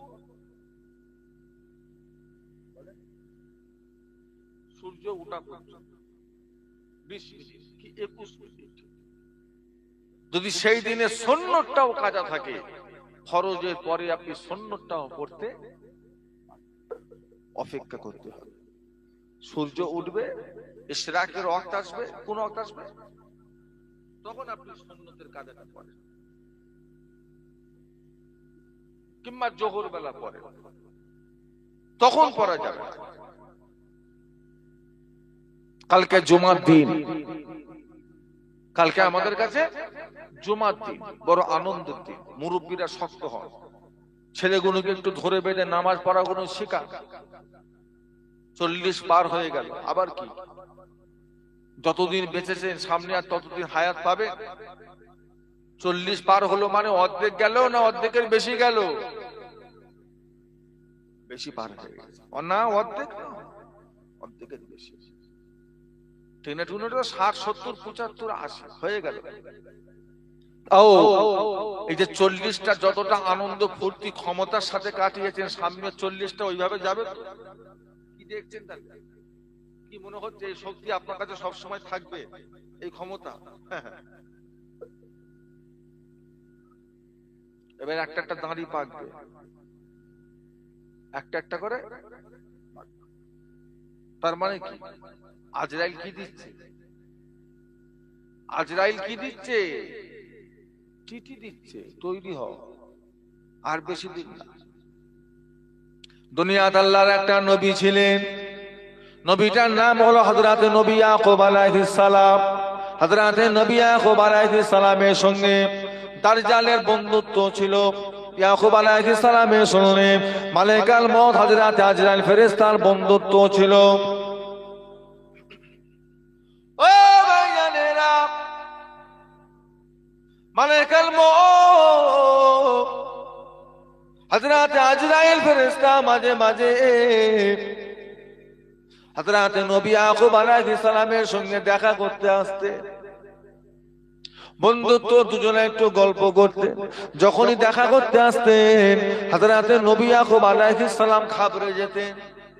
কি গো, দেখা করতে এসেছো না রুহুলিতে এসেছো? আজরাইল বলছে, হুজুর আমি একটু দেখা করতে এসেছি। কেমন আছেন? বলে ভালো। সংসারের খবর ভালো। আশা তোমার কেমন চলছে? চলছে হুজুর ভালো। কথা বলতে বলতে এমন সময় আল্লাহর নবী হযরত ইয়াকুব আলাইহিস সালাম বললেন, আজরাইল, ও ভাই হযরত আজরাইল, আপনি আমার একটা কাজ করুন, আপনি আমার একটা কথা মনে রাখুন, আপনি আমার বন্ধু হন, আপনার কাছে আমার এতটুকু আশা, এই নিশ্চয়ই কাজটা আপনি আমার জন্য করবেন। সেই কাজটি হলো আজরাইল, হঠাৎ করে কোনোদিন এসে আমার রূহ যেন কবজ করবেন না। আমার রূহটা কবজ করার আগে আমাকে একবার এসে সতর্ক করে দিয়ে যাবেন, আমার তাহলে বড়টা ভালো হবে। যদি একটু সতর্ক করে দিয়ে যান যে হুজুর অমুক তারিখের 22 তারিখে, অমুক মাসের 22 তারিখে আপনার রুহু নিয়ে যাব, যা ধার দিনা আছে ঝামেলা টামেলা সব মিটিয়ে নেবেন, আমি রুহু নিয়ে যাবো, এরকম একটু বলে গেলে ভালো। হঠাৎ চলে এলে আমি তো ঘাবড়ে যাব। আজরাইল বলছে, হুজুর আমি যে আপনার কাছে আসবো কত আগে থেকে সিগন্যাল দিচ্ছি জানেন? কবে বললে? বলে আপনাকে বলিনি। কবে বললে? হুজুর আপনার মুখে দাড়িগুলো সব পেকে গেল, মাথা চুলগুলো সব পেকে গেল, এটা আমি আজরাইলের প্রথম সিগন্যাল। তৈরি হও। ও ভাইজানেরা, মালাকুল মউত হযরত আজরাইল ফেরেশতা বলে, হুজুর দ্বিতীয় নাম্বার হলো আপনার মুখের দাঁতগুলো এবার পড়ে যাবে, দেখবেন লড়ছে।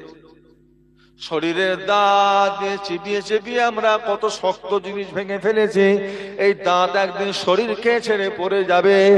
আমি আজরাইলের এটা হলো দ্বিতীয় নাম্বার লক্ষণ, দ্বিতীয় নাম্বার চিঠি, সতর্ক হও, আসছি। আল্লাহ নবী ইয়াকুব আলাইহিস সালাম 3 নাম্বার হলো যখন আপনি কুঁজো হয়ে যাবে, সোজা হয়ে হাঁটতে পারবেন না, কোমরটা ভেঙে যাবে, কুঁজো হয়ে যাবে, এটা আমি আজরাইলের 3 নম্বর চিঠি। তার মানে আর বেশি বাকি নেই, তাড়াতাড়ি করে তৈরি হয়ে যাও, যে কোনো মুহূর্তে তোমার কাছে চলে আসতে পারি। 3টে লোক, মাথার চুল দাড়ি পেকে যাবে, আর কি হবে? দাঁতগুলো, আর কি হবে? 40 পার হয়ে গেল, আবার কি? এখনো বাঁদরামি করবে, এখনো শয়তানি করবে, এখনো বাচ্চাদের ফচকেদের মতো মোবাইলে গেম খেলবেন বসে বসে? 40 পার হয়ে গেল। এবার আসেন আল্লাহর ঘরে, আসেন এবার একটু কবর নিয়ে চিন্তা করেন, কবর নিয়ে একটু ফিকির করেন, কবরের কাছে গিয়ে একটু বসে দোয়া চান, জিয়ারত করেন, মনে মনে ভাবেন আমাকেও ঢুকতে হবে এর ভিতরে, একটু মনে মধ্যে ভয় পয়দা করে, একটু কবরকে স্মরণ করে। আমার আপনার নবী দয়ার নবী বলে, বাবারা তোমরা কবরকে স্মরণ করতে ভুলে যেতে পারো, কবর তোমাদেরকে ভোলে না, কবর তোমাদের করে সব সময় স্মরণ করে, কবর তোমাদেরকে সারা দিনে প্রতিটা দিন 5টা করে কথা বলতে থাকে। ও ভাইজানেরা, নবী আমার বলেন, ও আমার সাহাবায়ে কেরামেরা, কবর তোমাদেরকে বলতে থাকে, আল্লাহর বান্দা আমি হলাম অন্ধকার ঘর, আমি হলাম একটা অন্ধকার ঘর, আমার ঘরে কোনো আলো নাই, বাতি নাই, যদি অন্ধকারে থাকতে পারো চলে এসো, যদি বলো না পারবো না, আলোর ব্যবস্থা দুনিয়া থেকে করে নিয়ে এসো, কবরে কিন্তু ব্যবস্থা করা যাবে না। দ্বিতীয় নাম্বার, কবর আপনাকে আমাকে ডেকে বলে, ওরে আল্লাহর বান্দা শুনে রেখে দে, আমি কবর তুই যা আমার ভিতরে আসবে, আমি কবর আমার কাছে কোনো বিছানা নাই, চাদর নাই, তোকে এই মাটির ওপরে শুইয়ে দিয়ে চলে যাবে। বিছানা চাদর কবরে খুঁজলে কিন্তু তুই পাবি না, ব্যবস্থা দুনিয়া থেকে করে নিয়ে এসো, কবরে কিন্তু পাওয়া যাবে না। তিন নাম্বার হলো, আল্লাহর বান্দা আমি কবর হলাম সাপ বিচের ঘর, আমি কবর হলাম পোকামাকড়ের ঘর, সাপ বিচের ঘর, যদি এদের সাথে থাকতে পারো তো চলে এসো, যদি বলো না পারবো না, তাহলে দুনিয়া থেকে তাদেরকে মারার ঔষধটা সাথে করে নিয়ে এসো, কবরে কিন্তু পাওয়া যাবে না। ওরে আল্লাহর বান্দা আমি কবর হলাম একা থাকার জায়গা, সঙ্গী পাওয়া যাবে না। যদি একা থাকতে পারো মাসকে মাস, বছরকে বছর, তাহলে চলে এসো, যদি বলো না পারবো না, দুনিয়া থেকে সঙ্গীর ব্যবস্থা করে নিয়ে এসো, কবরে ব্যবস্থা করা যাবে না। পঞ্চম নম্বর হলো, ওরে আল্লাহর বান্দা আমি কবর হলাম প্রশ্ন করার ঘর, উত্তর এখানে পাওয়া যাবে না, উত্তর তোমায় দুনিয়া থেকে জেনে আসতে হবে। যদি তুমি উত্তর দিতে চাও, দুনিয়া থেকে উত্তর যদি জেনে না আসতে পারো, কবরে তুমি উত্তরের ব্যবস্থা করতে পারবে না। এইভাবে সারা দিনে কবর পাঁচবার করে ডেকে ডেকে আপনাকে আমাকে শোনাতে থাকে। পাঁচবার আপনি সারা দিনে কবরকে পাঁচবার স্মরণ করেন, পাঁচবার ডেকে পাঁচটা কথা বলেন। আল্লাহ নবী সাহাবারা কবর থেকে কাঁদতে কাঁদতে বেহুশ হয়ে যেতেন, অজ্ঞান হয়ে পড়ে যেতেন। আল্লাহ নবীর বড় সাহাবী উসমান গনির মতো মানুষ কেঁদে কেঁদে অজ্ঞান হয়ে যেতেন। জিজ্ঞাসা করা হয়েছিল, হুজুর এত কাঁদেন কেন? আল্লাহ রসুলের দরবারে বসে এত কাঁদেন না, আর কবর দেখলে কাঁদেন? বলে, বাবা কবর দেখলে আমার খুব ভয় হয়, একা থাকবো কি করে? জান্নাতীরা জান্নাতে গিয়ে অনেক জাহান্নাতী একসঙ্গে থাকবে, জাহান্নামীরা জাহান্নামে গিয়ে অনেকগুলো জাহান্নামী একসাথে থাকবে, আর কবর এমন একটা জায়গা, এখানে একা ছাড়া কোনো সঙ্গী নেই, একা থাকবে, একা থাকবে, ও জিন্দেগির কোনো দাম নেই। আল্লাহ রসুল বলেছে, ইজামাতাল ইনসানো ইনকাতা আনহু আমালুহু, মানুষ যখন মারা যাবে প্রত্যেকটা মানুষের আমলের দরজাকে আল্লাহ বন্ধ করে দেবেন, লাভ নেই। মরে গেলাম, খাতায় সমাপ্ত হয়ে গেল, লাভ নেই। লাভ আছে যতক্ষণ আমি আপনি বেঁচে আছি, জীবিত আছি, জিন্দা আছি, একবার যদি সুবহানাল্লাহ অন্তর দিয়ে বলতে পারি, আসমান ও জমিনের মধ্যবর্তী জায়গাটা আল্লাহ আপনাকে সওয়াব দিয়ে আল্লাহ ভরিয়ে দেবেন। তো মহব্বতে বলা যাবে না? আবার দরুদ শরীফ আল্লাহুম্মা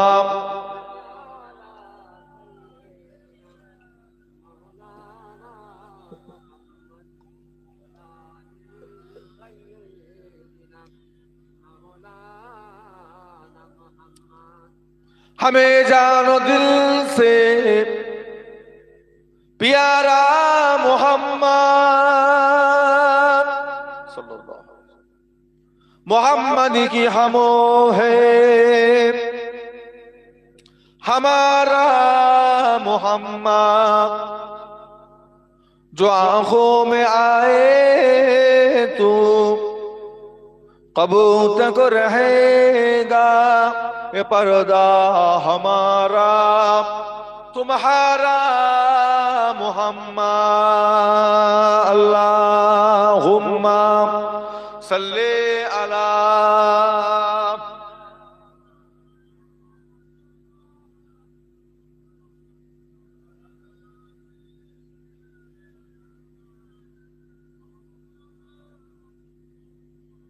सदा है महशरों में लब्बैक लब्बैक, जाओ उम्मतों ने पुकारा मोहम्मद सल्लल्लाहु अलैहि वसल्लम, शफाअत की है मुंतज़िर अहाले महशर, कि अब करते हैं कुछ इशारा मोहम्मद, हमें जानो दिल से प्यारा मोहम्मद, मोहम्मद की हमो है हमारा मोहम्मद। अल्लाहुम्मा सल्ले अला।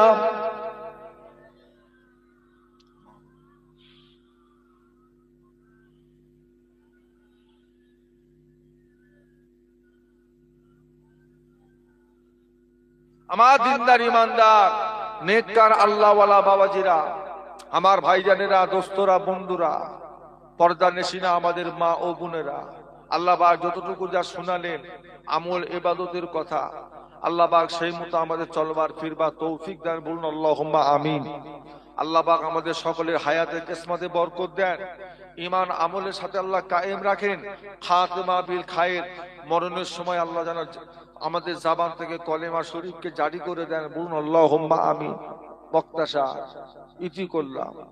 আল্লাহ পাক যদি আবার কোনোদিন তৌফিক দেন, আপনাদের খেদমতে আমি গুনাহগারকে যদি আল্লাহ কোনোদিন আবার নিয়ে আসে, আবার আলোচনা হবে, সকলে একটু আসেন, আখিরি দোয়া হবে। তার আগে একবার সকলে আল্লাহ পাকের সম্মুখে দাঁড়িয়ে নবীর শানে একটু সালামের নজরানা পড়ে পাঠা। ইয়া নবী সালামু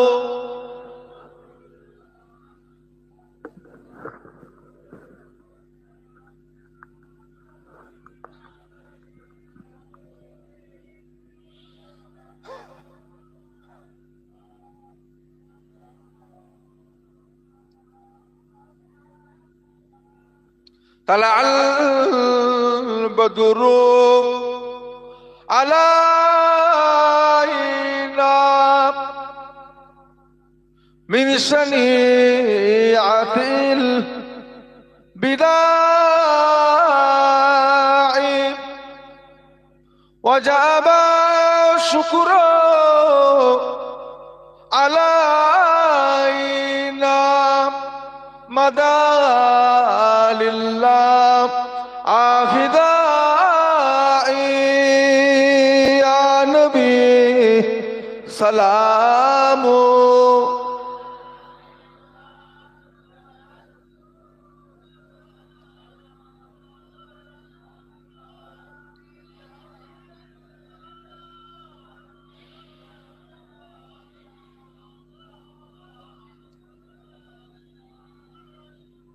পড়িল আল্লাহ আরো বাণী, পোহালো দুঃখে আয় রজনী, হইল জগৎ নুরানি, আমেনার নয়ন ও নির্মণি, সালাম।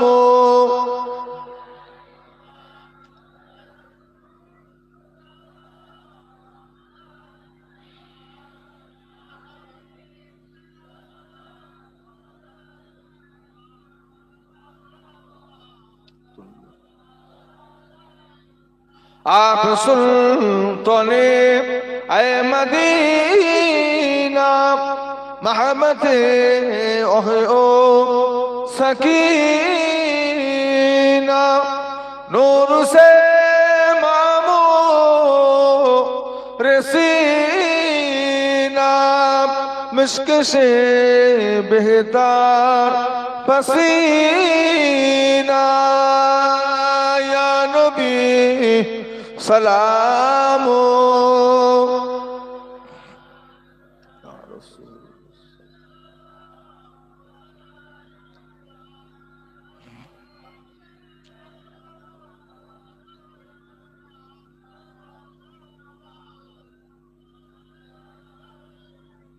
जब नबी पैदा हुए थे, सब माला को डर पे खड़े थे, रब्बी सल्लिम पर रहे थे, बादा यूं कहे ऐ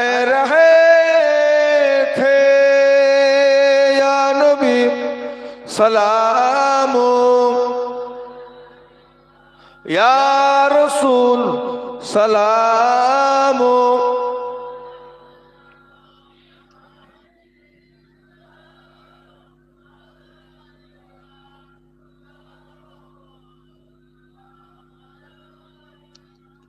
কঠিন হাসরের দিনে কি আছে মোদের কপালে গুনাহগার উম্মত আছি বলে লইবেন আপন করে ইয়া নবী সালামু ইয়া রাসূল ইয়া হাবিব সালামু আলাইকা সালাবাতুল্লাহ আলাইকা ইয়া রাব্বি সাল্লি ওয়া সাল্লিম দাইমান আবাদা আলা নবিকা খাইরি খালকি কুল্লি হাবিব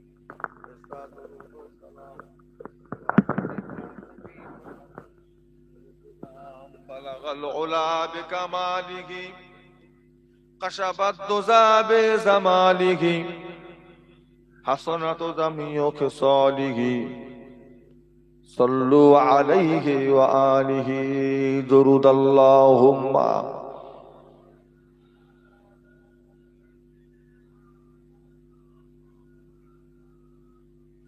ওয়ালা আলি সাইয়্যিদিনা মাওলানা মুহাম্মদ। সকলে বিসমিল্লাহ শরীফের সাথে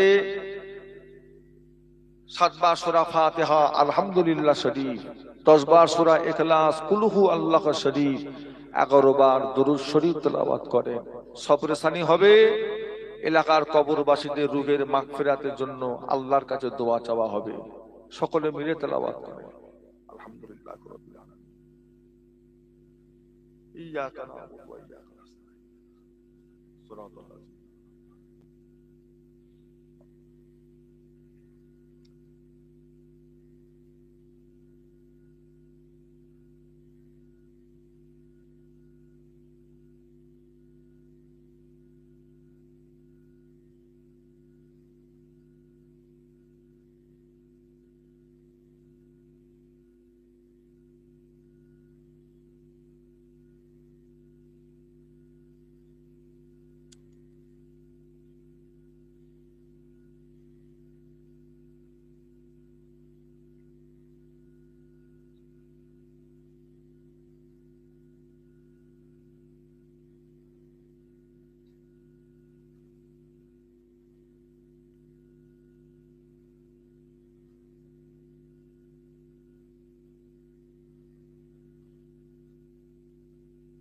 ولم يكن له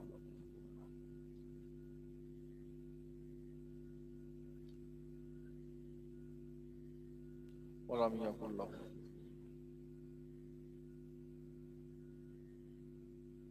আজকের মাহফিলে কমিটি ভাইজান যারা আছেন ওনাদের তরফ হইতে গ্রামবাসী বা আশপাশ গ্রামবাসী দূর দূরান্ত থেকে এই ঠান্ডার রাতে কষ্ট করে যারা এসেছেন, মায়েরা, বোনেরা, ভাইয়েরা, বাবাজিরা, আপনাদের প্রত্যেককে দাওয়াত দেওয়া হচ্ছে। আমার কমিটি ভাইজানেরা আপনাদের একটু মেহমানদারি করার একটু ব্যবস্থা নিয়েছেন। উপস্থিত দাওয়াত আপনারা সকলে কবুল করুন, বলুন আলহামদুলিল্লাহ। সকলে তাবারক নেবেন, নিয়ে যাবেন, খালি হাতে কেউ যাবেন না, প্রত্যেককে নিয়ে যাবেন।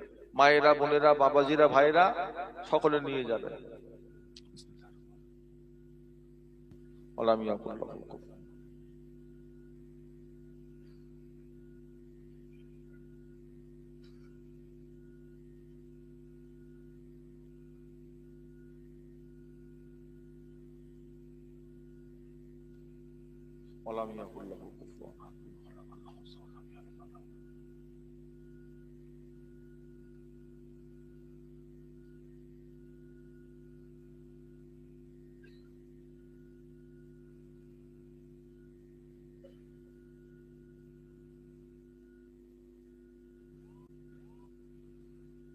কুল হুয়াল্লাহু আহাদ আল্লাহু সামাদ।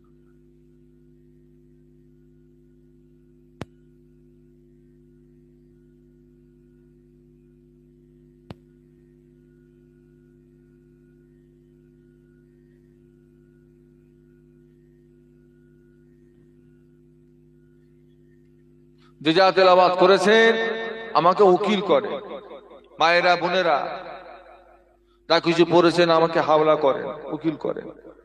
আমি আপনাদের সকলের তরফ হইতে মোনাজাতটা করি। তার আগে একবার সকালে আসেন, আল্লাহর কাছে তওবা করি, ইস্তেগফার করি, জীবনের জিন্দেগি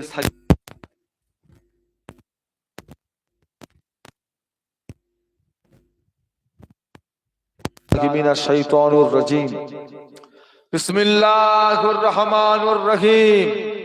আয় আল্লাহ তাআলা, আমি তামাম গুনাহ হইতে তওবা করিতেছি। আস্তাগফিরুল্লাহ রব্বি মিন কুল্লি যামবি ওয়া আতুবু ইলাইহি। আশহাদু আল্লা ইলাহা ইল্লাল্লাহ ওয়াহদাহু লা শারীকা লাহু ওয়া আশহাদু আন্না মুহাম্মাদান আবদুহু ওয়া রাসূলুহু। লা ইলাহা ইল্লাল্লাহ মুহাম্মাদুর রাসূলুল্লাহ সাল্লাল্লাহু আলাইহি ওয়াসাল্লাম। একবার দুরূদ শরীফ। আল্লাহুম্মা সাল্লি আলা মাওলানা। দিয়ে দেন, তাবারক দিয়ে দেন, সামনের দিকে নিয়ে আসেন না। দুরূদ শরীফ। আল্লাহুম্মা সাল্লি আলা মাওলানা ওয়ালা আলি সাইয়্যিদিনা মাওলানা মুহাম্মদ। আল্লাহুম্মা সাল্লি আলা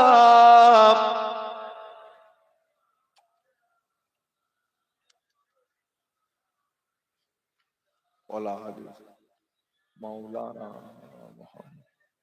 আস্তে আস্তে আপনারা দিতে থাকেন, আপনারা কেউ কথা বলবেন না। আল্লাহুম্মা আমিন। আয় রব্বি আল্লাহ, মাগরিবের নামাজের পর থেকে নিয়ে এত সময় পর্যন্ত কোরআন শরীফ, হাদিস শরীফ, দরুদ শরীফ, সালাম শরীফ, মিলাদ শরীফ, কলেমা শরীফ যা কিছু পড়া কওয়া হয়েছে আল্লাহ ভুল ত্রুটি মাফ করে দেন। আল্লাহ রহমতকে যদি কিছু সওয়াব দেন তো খাস করে সওয়াব। আল্লাহ পাক আমার কমিটি ভাইজানেরা আমাদের সকলের জন্য কিছু খাওয়া দাওয়ার, কিছু মেহমানদারির ব্যবস্থা করেছে, আল্লাহ আপনি থেকে কবুল করে নেন। যদি কিছু সওয়াব দেন তো খাস করে সওয়াব। আল্লাহ পাক আজকের মাহফিলকে কায়েম করাতে এত সুন্দর করে প্যান্ডেল করে, মাইক করে, স্টেজ করে, ফুল দিয়ে সাজিয়েছে, গোটা পাড়া লাইটিং করে সাজিয়েছে। আল্লাহ পাক আজকের এই খেদমতকে আল্লাহ আমার কমিটি ভাইজানদের এই খেদমতকে আল্লাহ দিনের খেদমত হিসাবে কবুল করে নেন। আল্লাহ দিন ইসলামের খেদমত হিসাবে কবুল করে নেন। আল্লাহ আল্লাহ পাক যদি কিছু সওয়াব দেন তো সর্বপ্রথম কি সওয়াব।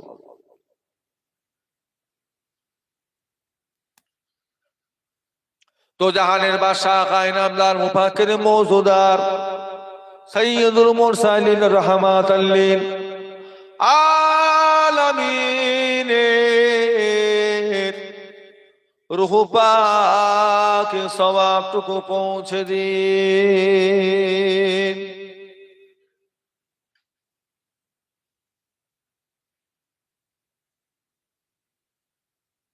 হুজুর আল্লাহ ওয়া তাম্মাজা সাহাবায়ে কেরাম, সাহাবীগণ, হযরত ইমাম হাসান হুসাইন রাদিয়াল্লাহু আনহুমা, হযরত মা ফাতেমা রাদিয়াল্লাহু তাআলা আনহা রূহ পাকে সওয়াব খানা পৌঁছে দিন।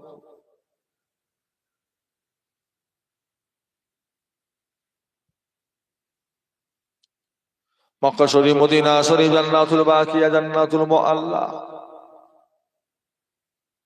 আশারায়ে মুবাশশারা, খুলাফায়ে রাশিদিন, তামাম নবিয়্যিন, সিদ্দিকিন, শুহাদা, সালিহিন, আউলিয়া কিরাম, উলামায়ে কিরাম, শুহাদায়ে কিরাম।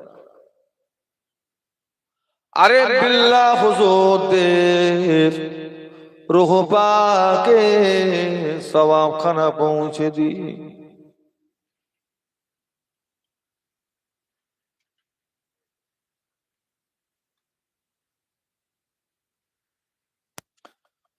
বিশ্বের চার ইমাম হানাফি, শাফি, মালিকি, হাম্বলি, চার ইমাম সাহেব হুজুরদের রূহ পাকে সওয়াব খানা পৌঁছে দিন। খাস করে এ সওয়াব পীর সুলতানুল হিন্দ গরিবে নওয়াজ খাজা বাবা মাইনুদ্দিন চিশতি আজমিরি রহমাতুল্লাহ আলাইহি রূহ পাকে সওয়াবখানা পৌঁছে দিন। हजरत बहुद्दीन नक्शबंद मुजद्दिद अल पेशानी हजरत मासूम रब्बानी पीराने पीर दस्तगीर गौसुल आज़म हजरत बरो पिश्शब रहमतुल्लाह अलैहि रूह पाक के सवाब खाना पहुंचे दी।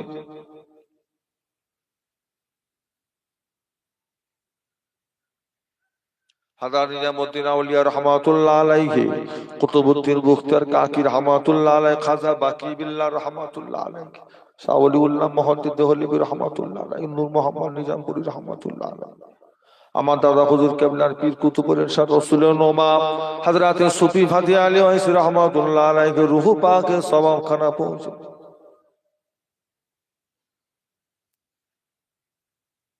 খাস করে এ সওয়াব ফুরফুরা শরীফে জমিনে মুজাদ্দিদুজ জামান আলা হযরত দাদা হুজুর পীর কেবলা রাহমাতুল্লাহ আলাইহি রূহ পাকে সওয়াব খানা পৌঁছে দিন। আমার দাদা হুজুর কেবলার 5 কলিজার টুকরা 5 হুজুর কেবলা রূহ পাকে সওয়াব খানা পৌঁছে দিন। আমাদের ফুলপুরা শরীফের জমিনে 4 শহীদান হুজুর গোলাম সালমানি হুজুর আশরাফ শহীদান হুজুরদের মাজারাত আছে প্রত্যেকের রূহ পাকে সওয়াব খানা পৌঁছে দিন। আল্লাহ পাক খাস করে সওয়াব আজকের মাহফিল আমার এত গোটা বাবাজিরা বসে আছে, আমার ভাইয়েরা বসে আছে, আমার কমিটি ভাইজানেরা হাজির আছে, পর্দানশীনা মা বোন যেনারা হাজির আছেন, আল্লাহ পাক এনাদের প্রত্যেকের মা বাপ নানা নানি দাদু দাদি মাই মুরব্বী যারা কবরবাসী হয়ে গেছে পোস্তান সকলে রূহ পাকে সওয়াব খানা পৌঁছে দিন। আল্লাহ পাক জানি না কে কি হালতে কবরে শুয়ে আছে, আল্লাহ আপনি সামিউম বাসীর সবই আপনি জানেন। আল্লাহ পাক এই গ্রামবাসীর কবর আযাব থেকে নাজাত দিন। আল্লাহ পাক গ্রামবাসীর কবর আল্লাহ বেহেশতের বিছানা বিছিয়ে দিন। আল্লাহ বেহেশত সমস্ত গুনাহ খাতাকে মাফ করে দিন। আল্লাহ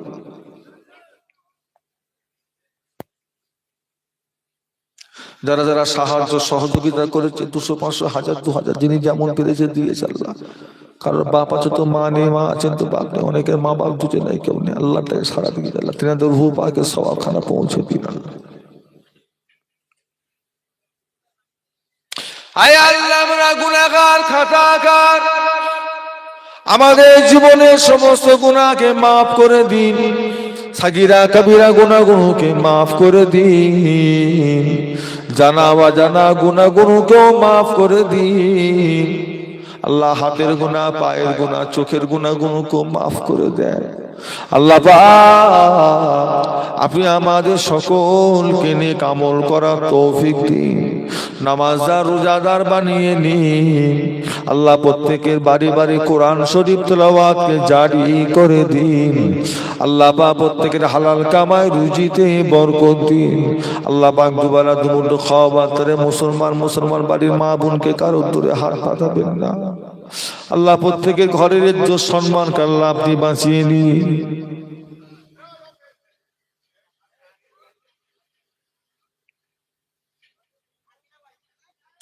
আয় আল্লাহর দোয়া চাই বিশ্বের মুসলমানের জান মাল ঈমান ইসলাম আল্লাহ আপনি হেফাজত করুন। ইরাকের মুসলমান, রোহিঙ্গার মুসলমান, বাইতুল মুকাদ্দাসের মুসলমানদের আল্লাহ হেফাজত করুন। আল্লাহ আমরা ভারতবর্ষের মুসলমান, ইউপির মুসলমানদেরকে আল্লাহ হেফাজত করেন, উড়িষ্যার মুসলমানদেরকে আল্লাহ হেফাজত করেন। আল্লাহ পশ্চিম বাংলার জমিনে শান্তি দেন, রহমত দেন, বরকত দেন। আল্লাহ পাক ভারতবর্ষের জমিনে একসঙ্গে মিলেমিশে থাকবার মতো তৌফিক দিন। বেদিন বেঈমানদের অত্যাচার থেকে মুসলমানদের মাদ্রাসা মসজিদ মক্তবগুলোকে আল্লাহ আপনি হেফাজত করুন। আল্লাহ পাক আজকের মাহফিল আল্লাহ যদি কেউ বিমারে থাকে আল্লাহ বিমারকে শেফা করে দিন, হায়াতে কিসমতে সকলের বরকত দিন আল্লাহ। যে যা আশা নিয়ে ভরসা নিয়ে আল্লাহ পাক এতক্ষণ অপেক্ষা করে আল্লাহ সবাই একসাথে আপনার শাহী দরবারে দুটো হাত তুলেছে আল্লাহ। অনেকে অনেকের মনে অনেক রকমের আশা নিয়ে হাত তুলেছে আল্লাহ। আল্লাহ আশা যদি নেক আশা হয়, আশা যদি হালাল আশা হয়, কাউকে খালি হাতে ফিরিয়ে দেবেন না আল্লাহ। প্রত্যেকে দিলের নেক নিয়ত গুনুক আল্লাহ আপনি কবুল করে নিন আল্লাহ পাক। আমার কমিটি ভাইজানদের নামাজি মুসল্লি আল্লাহ ওয়ালা বানিয়ে দেন, তাদের দ্বারাই দেশের দশের সমাজের জনগণের দিন ইসলামের খেদমত করার তৌফিক দেন। নিজেদের মধ্যে মিল মহব্বতে একসঙ্গে থাকবার মতো তৌফিক দিন আল্লাহ। আজকের মাহফিল আল্লাহ আপনি কবুল করে নিন, তা কিয়ামত পর্যন্ত জারি রেখে দিন। পর্দানে সিনা মা বোনেরা ভাব তুলেছে তেনাদের দিলের নেক নিয়ত আল্লাহ আপনি কবুল করে নিন। আয় আল্লাহর দোয়া চাই, মরণের আগে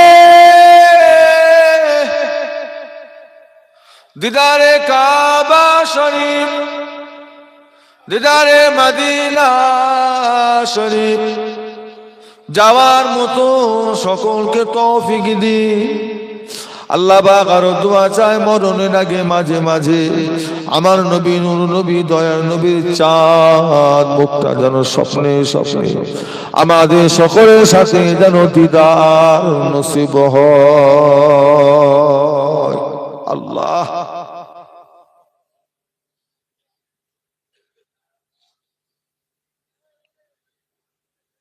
লা তাকনাতু মির রাহমাতিল্লাহ ইন্নাল্লাহ ইয়াগফিরু যুনুবা জামিয়া ইন্নাহু হুয়াল গফুরুর রহিম।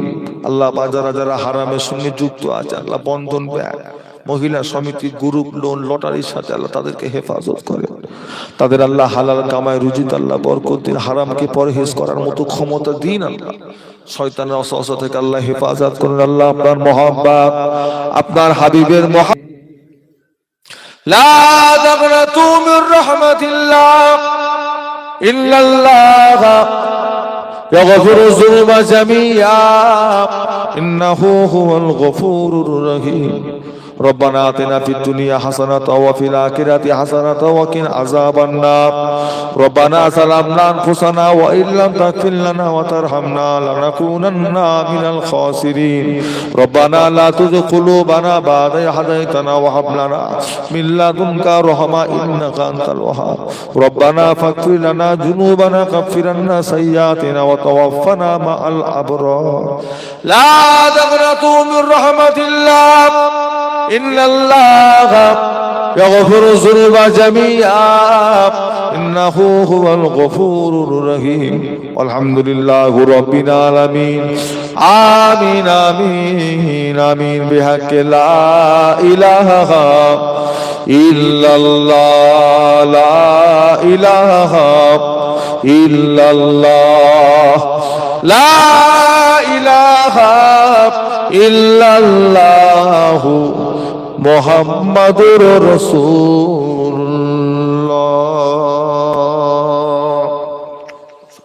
আসসালামু আলাইকুম।